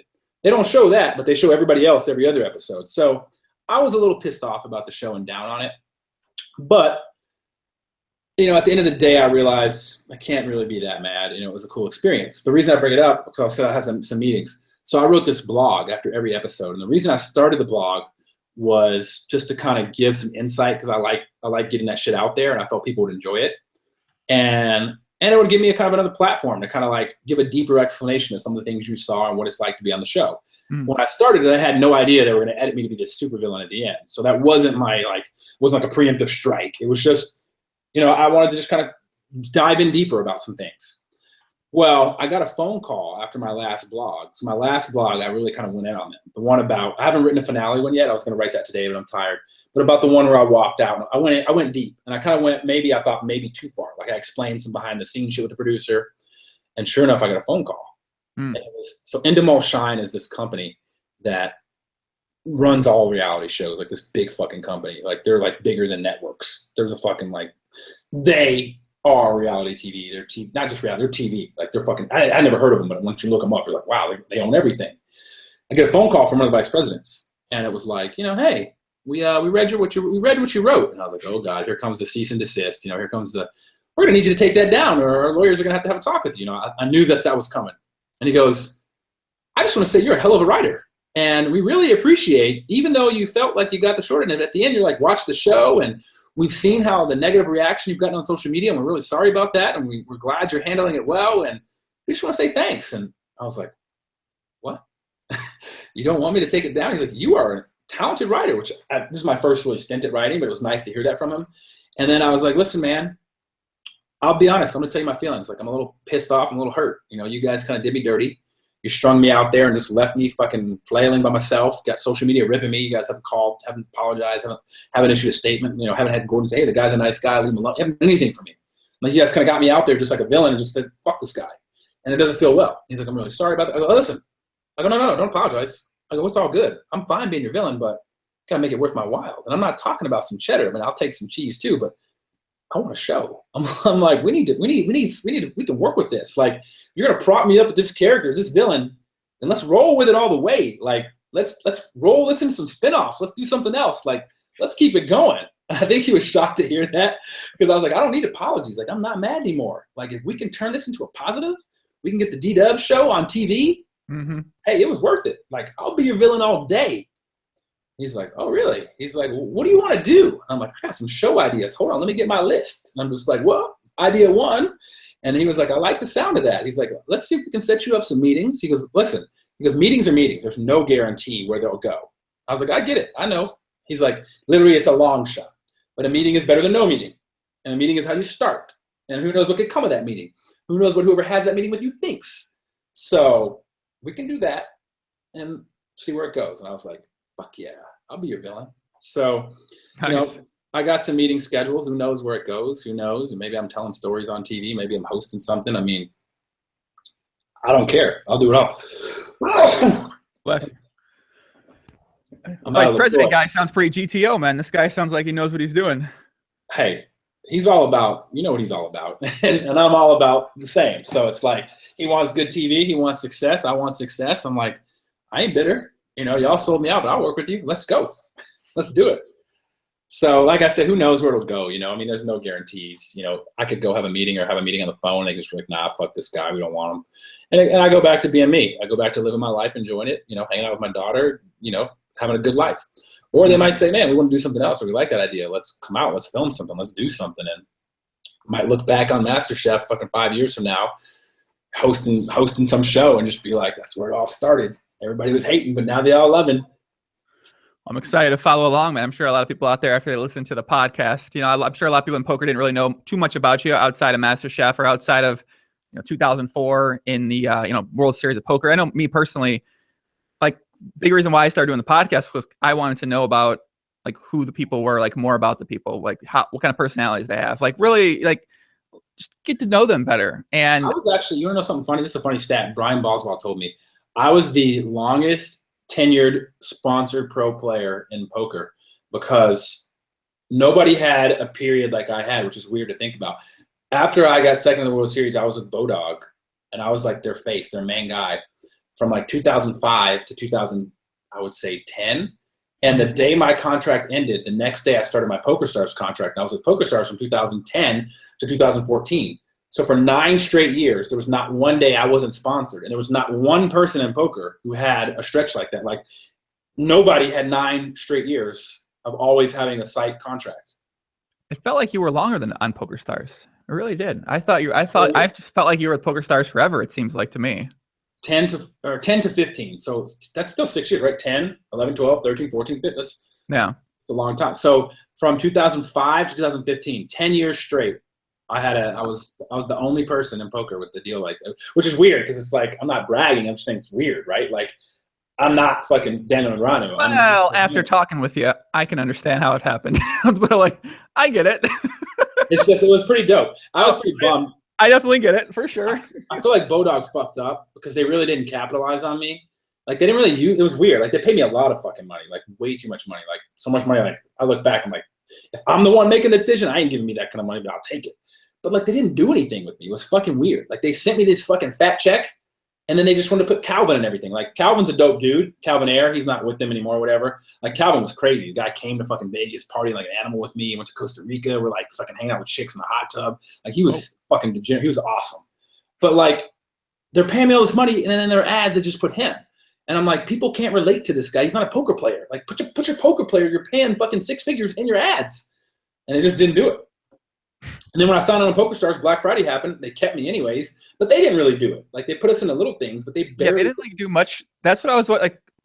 They didn't really do much with you. I was like, well, they were paying me, but they didn't really do it. And I was like, I'm your guy. Like, I'll do whatever. I mean, I got this fucking goofy shit they did. Look how I got something. It happens to be in this room. I got this fucking weird photo shoot with some fucking like model photographer they had us all do. That was dope as hell. They didn't do anything with it, man. They did nothing, and it was weird. It's like none of these people wanted to, like, they wanted to pay me, but they didn't want to use me. And I'm like, if you're gonna pay me, let me get the spotlight a little bit. Let me do something. Let me shine. Let me earn that money. Why wouldn't they? I don't understand. Like, I don't fucking get it, bro. And I mean, and not to like bring up race, but like the black demographic is not big in poker, right? Like, it's just not. Like, I'll be honest. There's more women than black people. Yeah, but like. Why not use me to market to the black population? Right. I don't think it like even matters really race that much in poker in terms of if you're black or white. I mean, look at Phil Ivey, obviously he matters. But if you're looking at it from like a customer acquisition point of view, right? Like, that's an untapped market. Like, if I run a company and I look at players, I say, you know what? There's a lack of black players. What can I do to get more of that population into the poker community? Same reason, like, I look at there's a lack of women. What can we do to get more women? Like, you want to draw from the pools that you're lacking. And it's like, there's all these efforts to market towards women, and it's getting better. There's more women in poker. I wish there were more. But there's not very many black poker players. Like, it's there. There's a few, but it's not like an actual, like, the same representation as, like, reality. Mm-hmm. And if I'm a marketing director, I'm like, well, what can I do to market to that segment of the population? What can I do to try to bring in more black players? Use someone black to appeal to them and show them, like, see, someone else does it, and try to use that. You know, you think they would have kind of went that route, but they never did. And I don't get it. I'm not the most urban, you know, of what you think of, but I'm still a person of color. Like, I still have black players tell me that they, you know, I was kind of an inspiration to them. Like, you don't see it. It's the same thing in Magic. You don't see any black guys in Magic. It's fucking weird. It is so weird. You don't see any women in Magic, really, right? None. I mean, a few. So it's the same. You might see 1 or 2 black guys. You might see 1 or 2 women at like a major tournament, which is, like I said, I want diversity everywhere. I mean, I think it's just fucking more fun, more cool, more fucking having more women in everything is great. I agree. People want to see the picture one more time. That's so fucking creepy and weird, and I only have it. It's just, look, it's not framed. I'm not vain. I'm in a little bit, but it's just, what else? I don't want to throw it away. My daughter thinks it's cool. It's just in my office here, just like it's actually up against the wall backwards. It's just sure. It's just within arm's reach of where you're at right now. Okay. Well, because I'm in the office, my house. Just looking at you as you're on the computer. You're just looking at the photo. No, it would be framed. It would be framed. If it would be like in a nice frame and glass, but no, it is a cool picture. I think that's actually I think that's my Instagram avatar, because I figured the ladies might like the curls. I'm gonna grow the curls back out again. I do. And then they see you and you're like, dude, where's your fucking hair? And you're like, well, you know, hey, cut it off, you know. These fuckers at MasterChef. I went to when I flew out there to be on the show. So there was 80 people, and it's like they pick 40 of us, and then 40 people do the battles. When I went there last January, I had a full fucking beard that I'd grown since October, like a nice fucking beard. It was nice. And I had a full head of curly hair. And I get there, and they're like, you know, and I auditioned with all that. Our producers think we want you to shave everything off. And I was like, excuse me? And they're like, yeah. I was like, so what if I shave this off and I don't make the 40? I'm gonna be a little pissed. I put months in. It's like, well, I don't know. We don't have to, but I'm like, all right, I'll play ball. And I went and got a haircut, got it all shaved off, and made it on the show. But I guess they had a look they wanted me to have, you know. I like the look you got now. I mean, no, I mean, the women have told me they like this look better, but then when I have my beard, the girls like the beard, and when I have my curls, they like to pull them and hold them. So it's like, you know, I have the gift to grow all this hair so quickly. You know, I'm not balding, and a lot of men are, so I should take advantage of that gift. Like, I can grow a lot of thick hair, you know, so I'm gonna grow it back, I think. And when I have hair, it makes me want to work out more because because it already increases bulk. So if I'm feeling chubby and fat and I have hair, then I'll feel really fat. So it'll make me work out more because I want to be skinny to like counteract the fatness of the beard and the hair.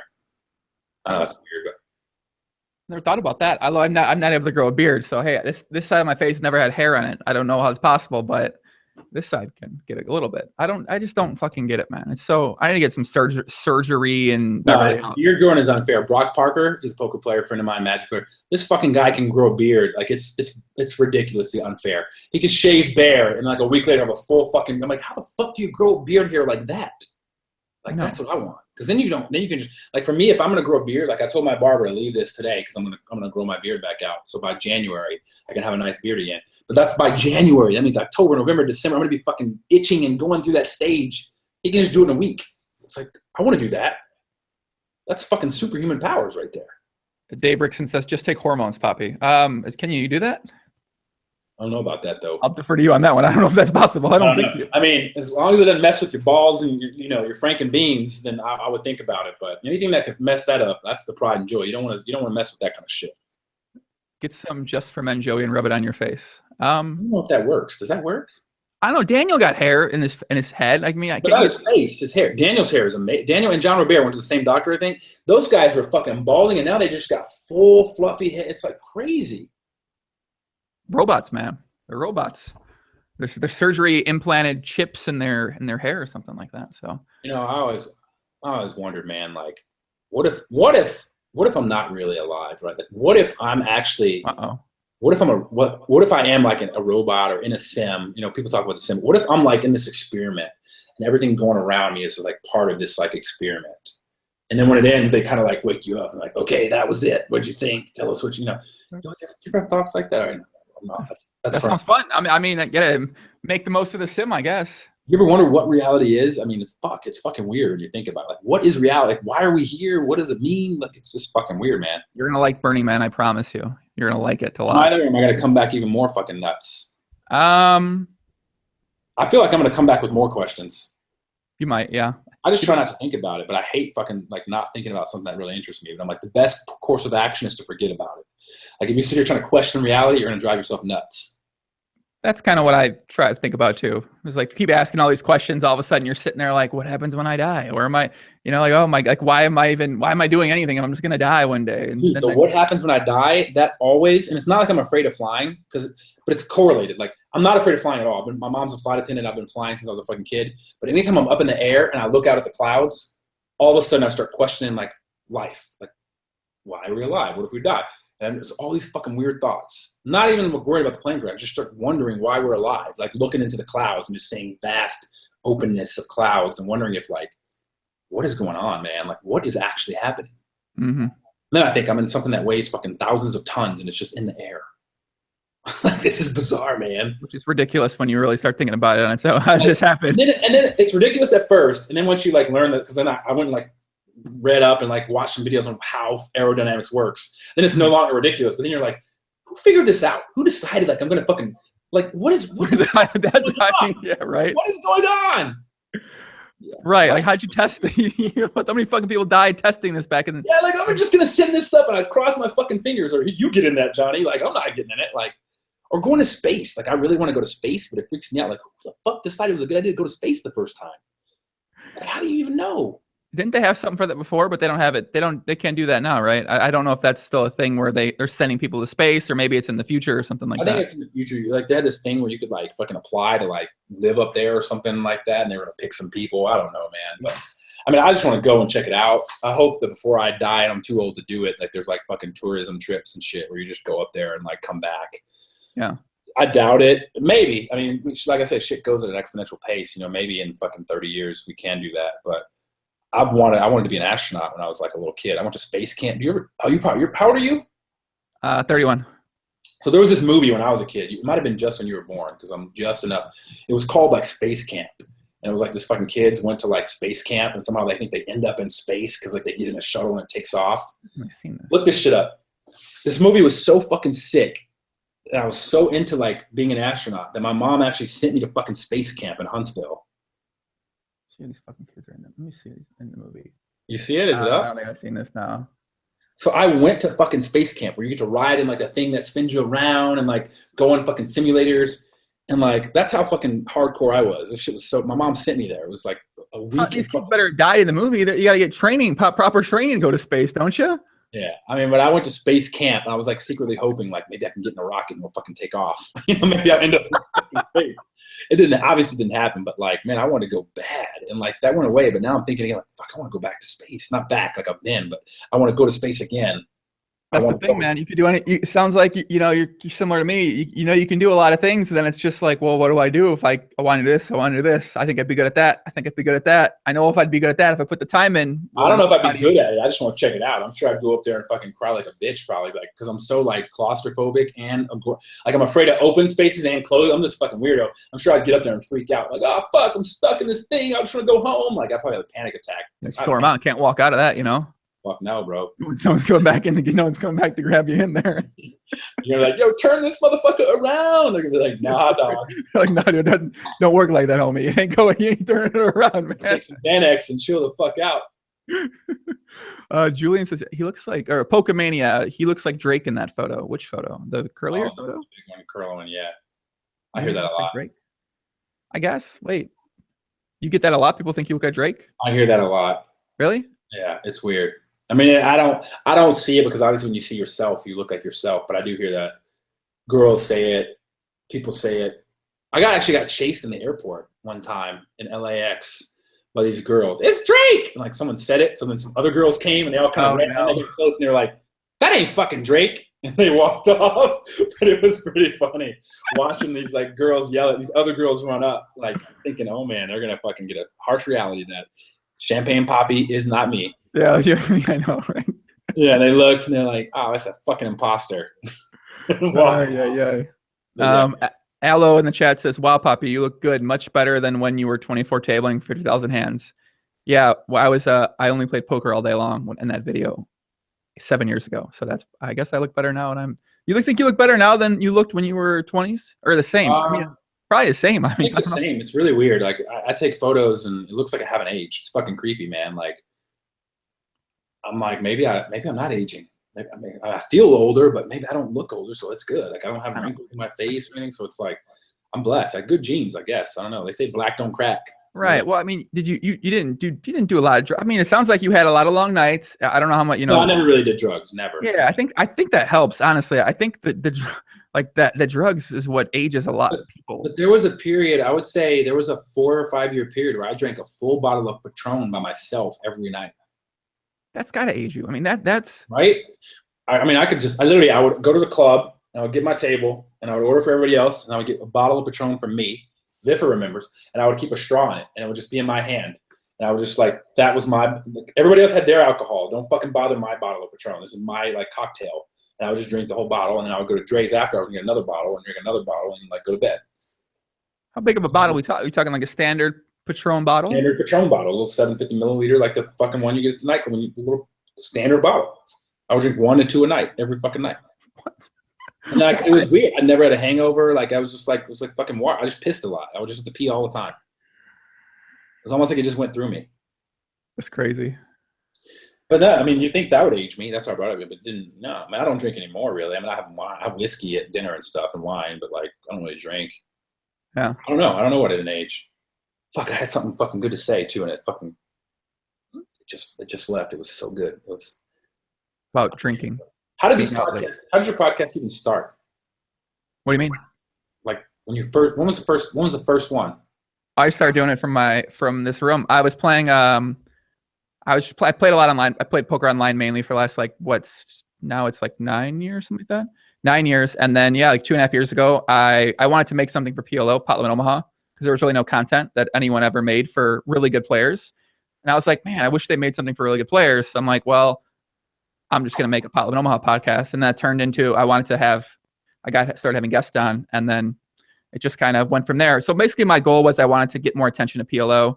So all my first guests were all PLO guys. And then I said, well, I need to get more tournament players and no hold'em players, so then they'll start playing PLO, or their fans will start playing PLO. So then I started branching out, and because it's fucking, I mean, if you think about it, you've accomplished something pretty incredible, right? Like, let's just say, random guy at home is like, I'm going to start a podcast, and I'm going to have fucking VIFFER on. I'm going to have Doug Polk. I'm going to have whoever you've had. They don't have access to do that. Like, you know what I mean? Like, for you to be able to just get the people you get on your podcast, just like, you know what I mean? You just organically created that. Right. Well, I think it helped because I played a lot of high stakes with a lot of the guys. So I've known Doug for like 8 years or 7 years, something like that. We started playing, we were playing small stakes back in the day at No Limit. So I think that helps, is that I've known a lot of guys in the community for a very long time. And then once you start doing them, you meet more people, you spend time with them. Yeah, it grows. I mean, yeah, kind of snowballs from there. Like, I'm not to say I'm fucking this big deal, but like if like a random person I'd never heard of is just like, hey, I need to have you on my podcast, I'm gonna be like, I don't know if I have the time, like I don't know. But then like for you, I was like, fuck, I want to do this podcast. I don't even really know you. You know what I mean? Like I've watched. That's true. Yeah. I've listened, and I'm just like, where'd this guy come from? All of a sudden, this guy is just the fucking biggest thing in poker right now. It's like fucking the only thing worth fucking watching, the only content that's worth the fucking poker right now. Yeah, it was. I mean, that was my initial goal. That was why I wanted to. I'm giving you props. I'm like, you fucking did it. You just took something and just like made it. You're like, I'm gonna make this thing. And here it is. That's pretty dope, man. I applaud you. I respect that. I appreciate that. Yeah, when I look, I just hit 18,000 subscribers on YouTube and stuff. I'm just like, man, I can't believe I came up with this idea. And I'm like, I said when I started, I'm like, 5 years, I'm gonna try to have one of the most popular podcasts in the entire world. And I knew, I was like, all right, I'll do it in poker, and then eventually I'll start doing outside of poker too. And I mean, I don't know, it's crazy. So are yours available for audio, like on iTunes also? Yeah, it's on iTunes too. Yeah. So you can video here, and you can iTunes, just listen to it, subscribe, and yeah. So YouTube, and then I don't push iTunes too much, but it's just, that's how a lot of people consume content. So it makes it easier for people just to listen on iTunes. Well, yeah, I found, because I don't really follow a lot of podcasts, but I did the Poker News one a few times, and I like listening to it. And I listen to Serial like everybody else in the world. And it's like dope that you can listen while you play poker or while you drive. Like when I drive, but I couldn't actually watch when I'm driving. I mean, I could in the Tesla, just put on autopilot, but in general, you can't. So it's like, I was wondering how many of your viewers actually just listen? Because like, you know, I mean, it's pretty, I've wanted to do a podcast. I've thought about it. You know, I've thought I have some interesting shit to say. And I'd like to just talk to people, but I've always wondered what would my subject matter be? So I thought about doing like a magic podcast. I thought about doing a poker podcast. I thought about doing like a lifestyle podcast. It's like I have so many areas of interest that don't really, on the Venn diagram, they don't match. They're just all over the place. Like if I did, I think that's your thing. That's what makes it unique, is that you the audience can kind of, they rely on you as the person who's creating it, as the host, to provide a certain type of interesting content, but it's not always the same. But that's what makes it interesting, is that you kind of get this, you get this, you get this, you get that. And then they come for you, they come for the guest, and then they know that they'll be given something good. Yeah, I'll have to find a way to, even if I'm talking on a subject that's a niche subject, that other people still get it. Because like if I have like a popular podcast and all of a sudden I'm talking about magic, I'm going to lose a vast majority of my audience that doesn't know magic. Or if I'm talking about poker, the people that came who saw me on Masterchef are like, I don't know anything about poker. Or I'm talking, you know what I mean? Like, so many things. I'm going to have to find a way, if I ever do it. Again, I probably won't. I don't know. Who knows? But if I ever do it, I have to find a way to make, no matter the subject matter, interesting for everyone. Again, this is a project, maybe this meeting I have with these gentlemen, and we come up with a show, a TV show or something. You know, maybe there's another way to tackle that problem. You could just kind of really dive into the different topics that you do with each episode. And then, so if it's magic, it's pretty intimate. I guess, yeah, if you're casual, you can't understand it at all. Like, that's a big problem. No, I mean, if you don't know anything about magic, you won't get it. Like, it's like another fucking language. Right. And when you were saying earlier, I was like, holy fuck, what the fuck is he saying? He's speaking like Japanese right now. But the funny part is, you would not think that about poker, but like I would use poker, the term tilt. When I was filming MasterChef, I'd be like, oh, I'm on tilt, or say somebody's on tilt. And everybody in there like, what does that mean? Or like, I would use, so many people don't know so many things like we talk about like it's nothing. EV, odds, and people just don't get that. They're just like, what are you fucking talking about? And it's like, we have our own kind of like lingo and language too. So it's like, I have all these different kind of segmented areas that it's like hard to really, to really not focus on one and be diverse. You kind of have to pick one, I think, to have like a following. Because you're going to lose half your following every episode you talk about something they're not there for, unless you find a way to do it and make it interesting. It's a really interesting question, a thought. I'm going to think about that a lot. I'll think about that more tonight when I'm playing ball after this, because there's obviously like something there, and I think you'd be great at it too, by the way. I mean, shit. Like I think you'd be great at it, man. I think that'd be like, as you said, man, you'd probably be great at a lot of things. Put your mind to it with the work ethic, personality that you got. I think, but that's a gift and a curse at the same time, because then it's like, well, then you want to pick something. You want to choose. And you're all over the place, and then next thing you know, you're 40 and you haven't picked yet. Yeah. And that's kind of like what I'm doing, I mean, it's weird too, because I keep having this like close success, but never greatness. Like I look at Magic, and I was really good, and I was near the top the year I got suspended, but I've never been great. I'm not in the Hall of Fame. I look at poker. I had a lot of great success. I would bracelet a WPT championship. Mm-hmm. I think I was close to great at one time before people knew what they were doing, but I'm not like, I have a Hall of Fame career. I'm not great. I'm not one of the best. Masterchef, I got close. I didn't win. It's like the jack of all trades, master of none. That's kind of where I'm at right now. And it's like, I think if any of those three things I'd really just 100% focused on, I could have, been great, but so many things interest me that I can't just focus on one thing like that, which you say is a gift and a curse. Yeah. I mean, at the same time too, you are still 35, right? Like, it's not like people are living these days 50, 60, 70, 80 years old. So it's not like you don't have time now. It's you can take all that knowledge and all that belief you have in yourself and the things you've learned over time, getting really great at these things, or getting, close to that point, and then apply it to something else, or even go back to one of those things. You still have plenty of years to do that. Yeah. I mean, I consider every now and then I just say, you know what, I'm going to fucking just really dive into poker. I'm going to be like, you know what, like, pretty smart guy. I had some success early. Like, I can understand any concepts that are taught. I can learn. I can really just give myself to poker and get to a point where I'm just one of the best in the world. And I tell myself, yeah, I'm going to do that. And then I just like look at the game and look at the people and like, it's like, you know what, I don't want to do this. And it's sad. It's sad because it's so much different than it used to be. Yeah. Like, I'll go play and I'll just look around and be like, fuck, this blows, man. This fucking sucks. And it's like, I don't know what happened to it. I don't know when it got like that, but it's just not like it used to be. It's just not, it doesn't interest me like it used to interest me.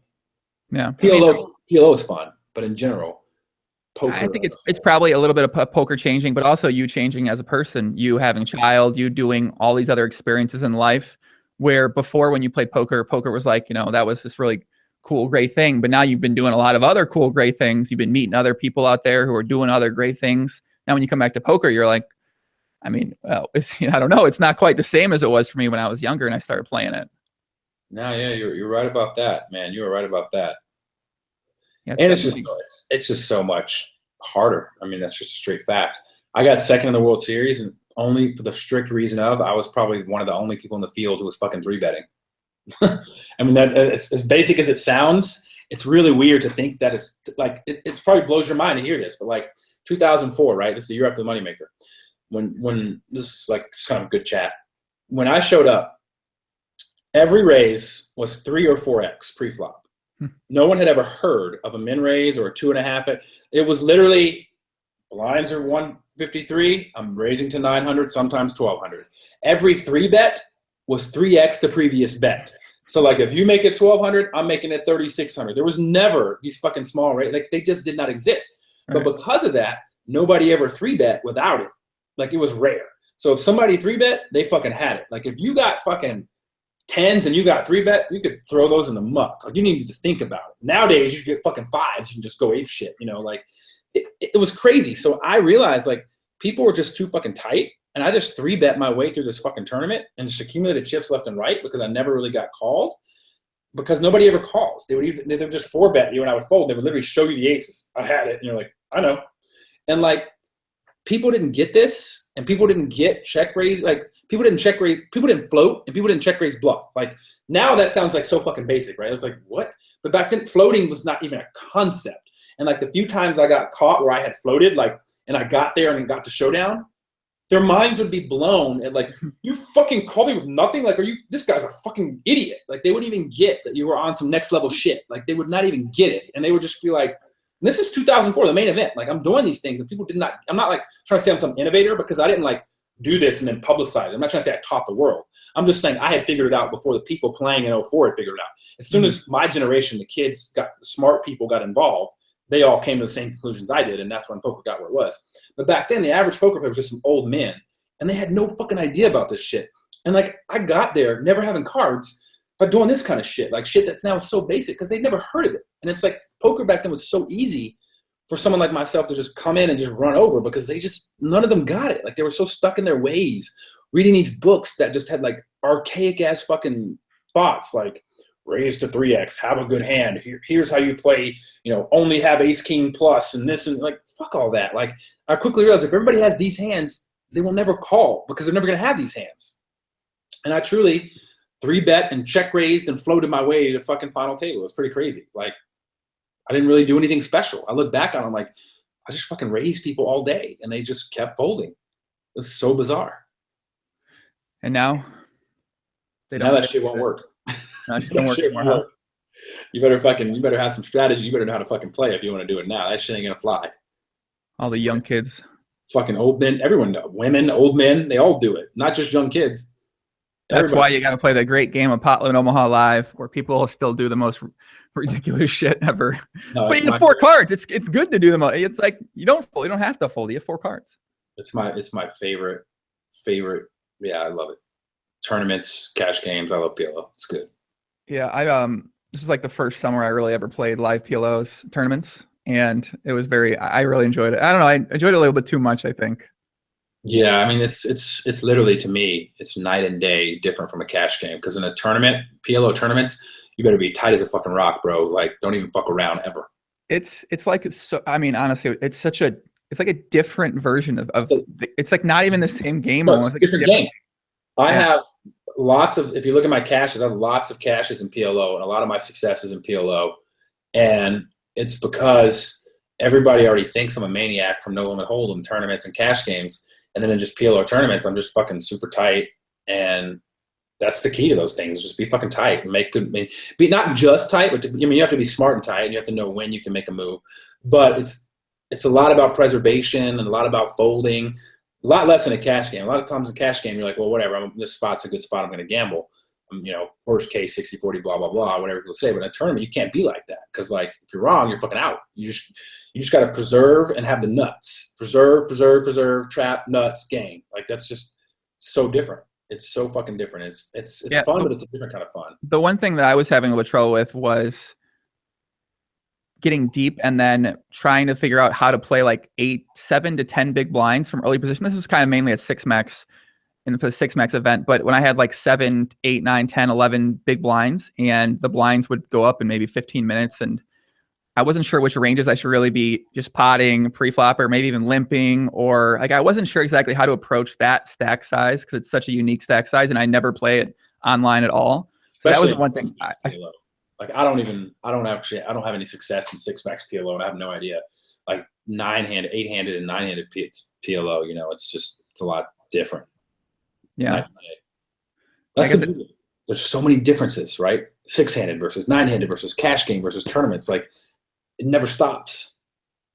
I agree. I love it. I mean, I guess I didn't mind the 8-handed tournaments that they had at the series this year too.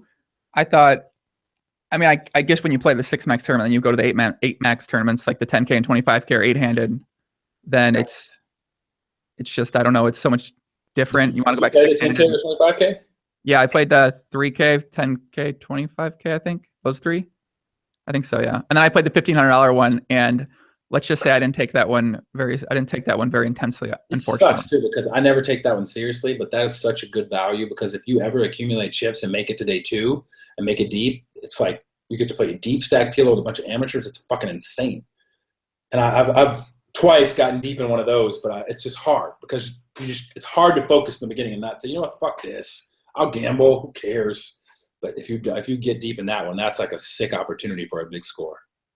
Yeah, that was kind of exactly what happened to me when I played it. The first like hour or two, I'm like, man, I have no big blinds. This sucks. Because like the other tournaments start so deep. They start like the 3K one, the 6 max start pretty deep, and then the 10K was super, and the 25K is like unnecessarily deep. But and you have that one, you have no big blinds. I'm like, well, okay, let's just try to double up here or try to run it up, and then.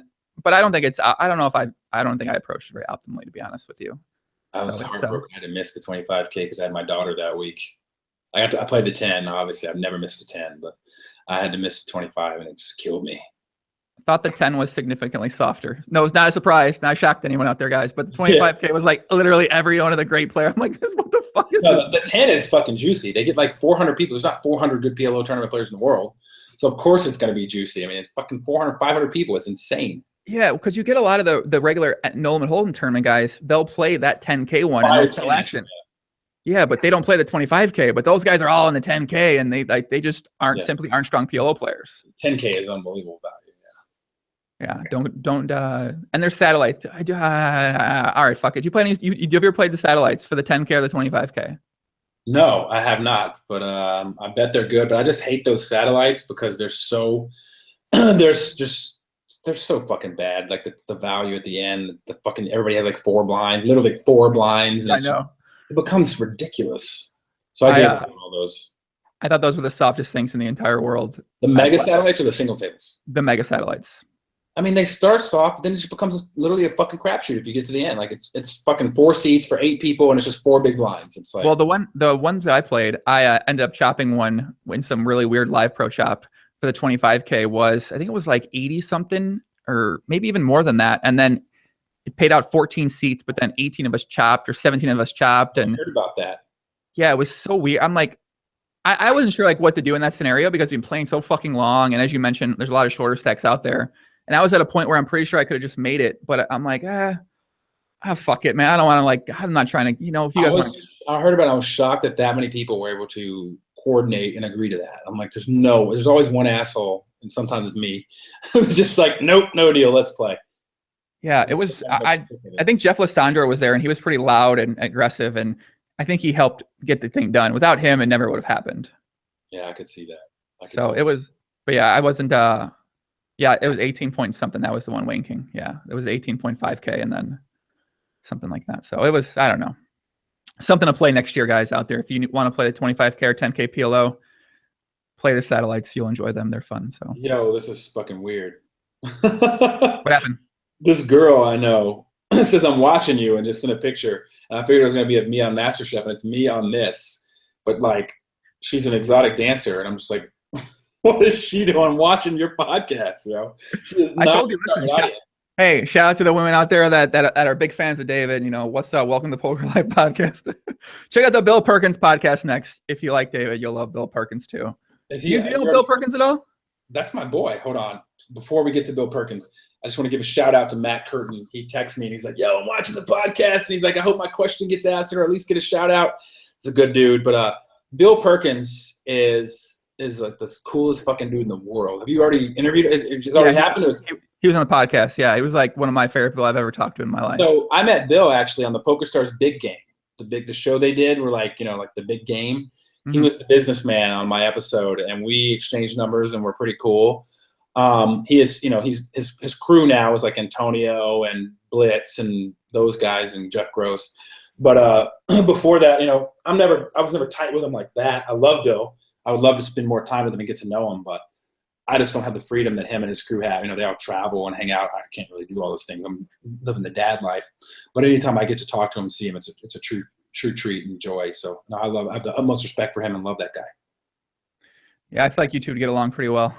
You guys talk about very similar type of things. You have similar type of personalities, it seems like. So no, it's weird because I see that too. And when I see him and stuff, I'm like, man, I wish we were closer. You know what I mean? Like, he, not to keep bringing it up, he's a choice and a graduate. He was actually he was my angel, is what you call it. Him and Jeff Gross are like my granddaddy.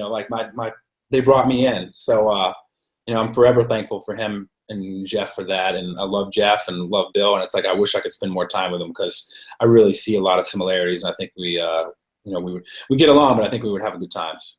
Yeah. Who's the person what was the name that you said you gave a shout out to that texted you that said he's watching the pod? Matt Curtin. This was hours ago. I just looked. And he oh, said, okay. Yeah, I think he left he said something in the chat, I believe. But there's hope my question gets in or a shout out. I got to go to bed. I'll watch tomorrow. And he says you need to do more. And I just said, what up? I think his name was M Curtin on Twitch. Shout out to Pop. What's up, Matt? What's going on, Poppy? Much love, man.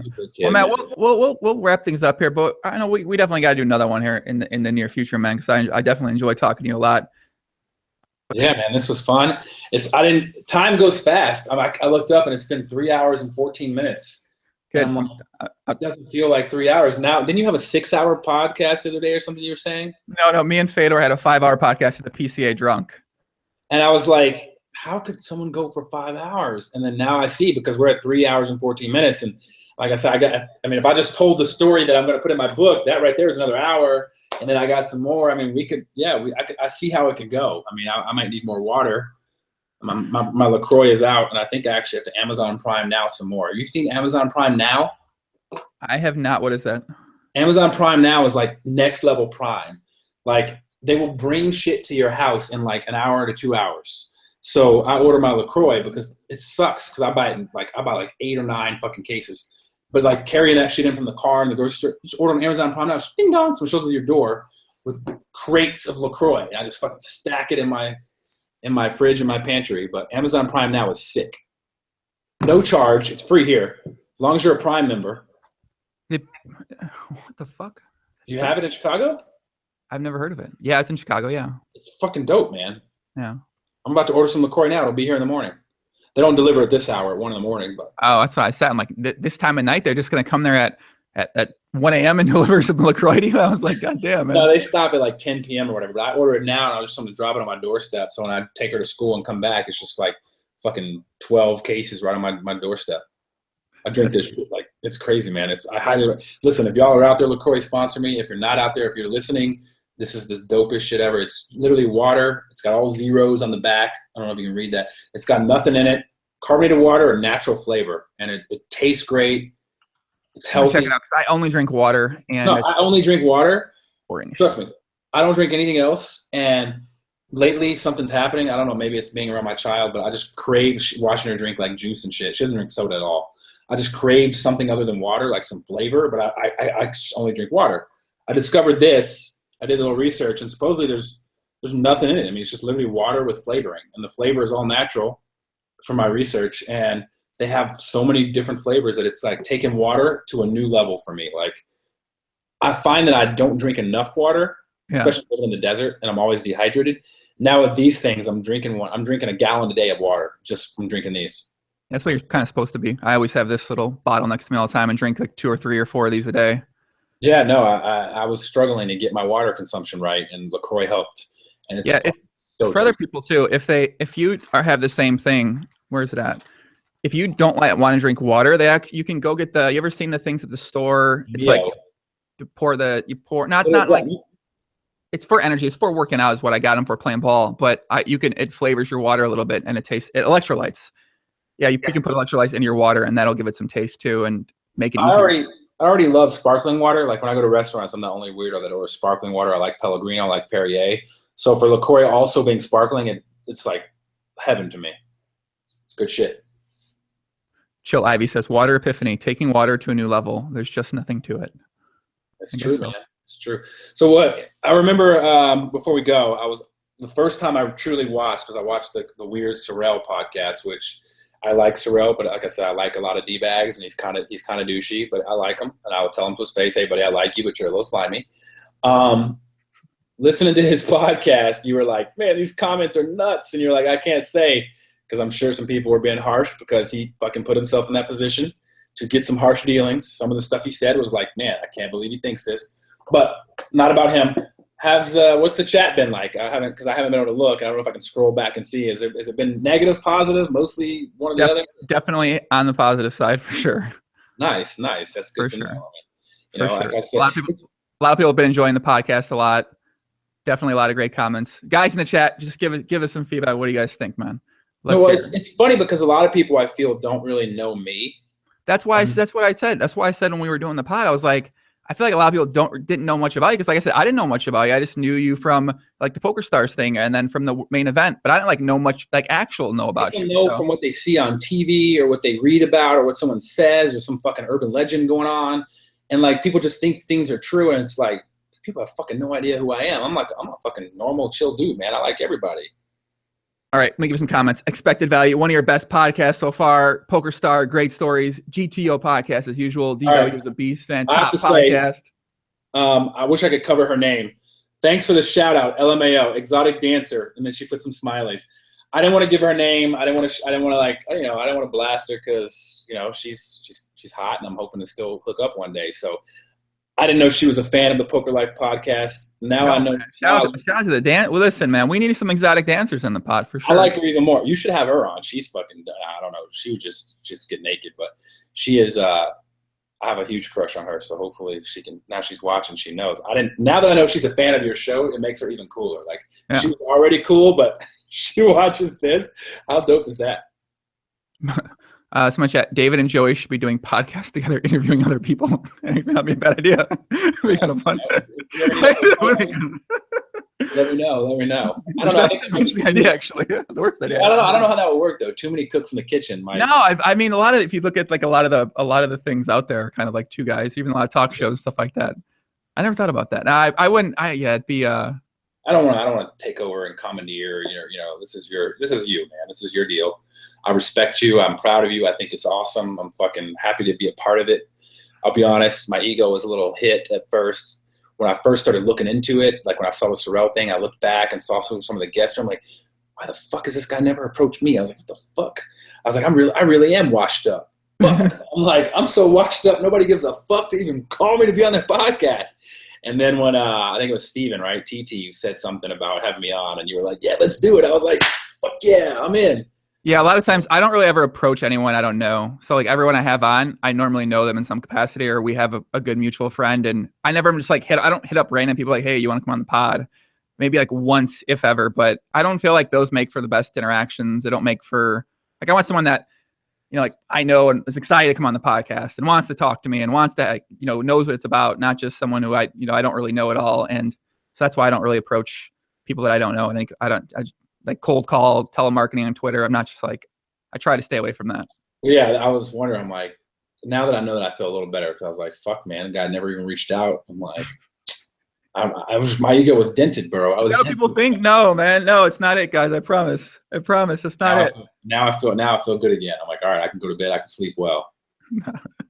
No, I'm happy to have you on. Shout out to the dancer. We don't know her name, right? She got a stage name? I mean, I don't even know I know her real name, but I don't know if she wants me to do that out. Give her a name. Let's see. You want me to? Fuck, she's watching. If you're watching, text me if you want me to say something. I'll send some referrals your way to the Rhino. She does all right. I don't think she needs fucking referrals. She's top notch. She's top shelf over there. She's always busy. I haven't been there forever though. I'll be honest. I wish I could get there, but like I said, I just don't have the time, man. I don't have the time. He's a busy guy, man. Listen, he needs you to come over. He needs you to come visit him. He can't shout out to the Rhino. Shout out to Vegas. Shout out to all my nightclub friends I don't get to see anymore.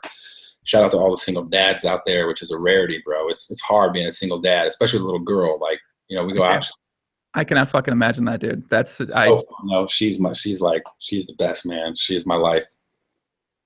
Kid, where can they find you? You on Twitter or at DW Poker? Everything is DW Poker, man. The Instagram is at DW Poker. The Twitter is at DW Poker. The Facebook fan page, if you want to go in there and fight with some trolls for me, I would love you for that, is Facebook/DW Poker. There are some sick trolls on my pictures. People just saying foul shit. So if you want to attack and just get them, they're a bunch of idiots or a bunch of morons. I actually gave some guy a logic beat down yesterday to where at the end of it, he just tapped out. He was like, you know what? Thanks, man. You're right. So everything's at DW Poker. Masterchef, catch it on Hulu, catch it on Fox now if you can watch it on Fox. Other shit coming in the works. I'm working on, and hopefully I get to tell my story, my big story.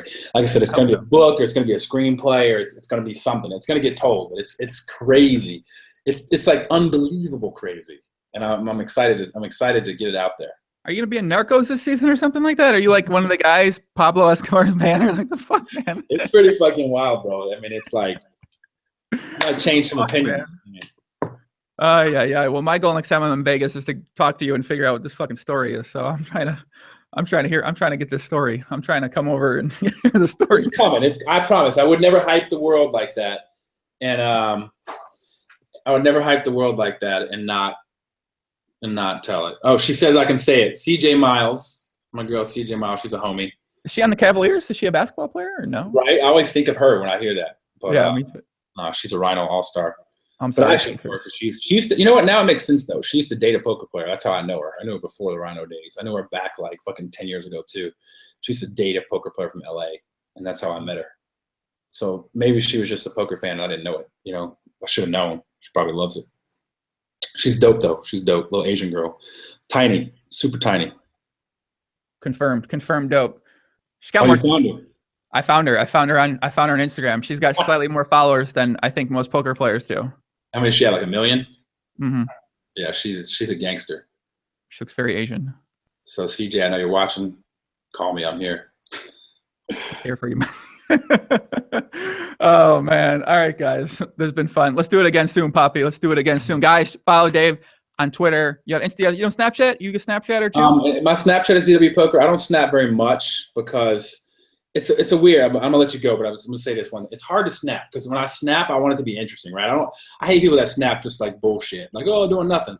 But the problem is a lot of the stuff I do that I would want to snap, I can't snap because just can't do that. Some of the people involved, myself, like I can't fucking put that out there. So it's like this weird balance because like if I snap the boring shit, it's boring, but the good shit I can't really snap. So every now and then I'll snap something, but I don't usually snap too much. Maybe, just maybe, you know. Like I say, the summer when my daughter's with her mom and I'm wilding out, I'll probably start snapping more. I used to have some really good snaps. I snapped a Diplo party once, like a hotel party.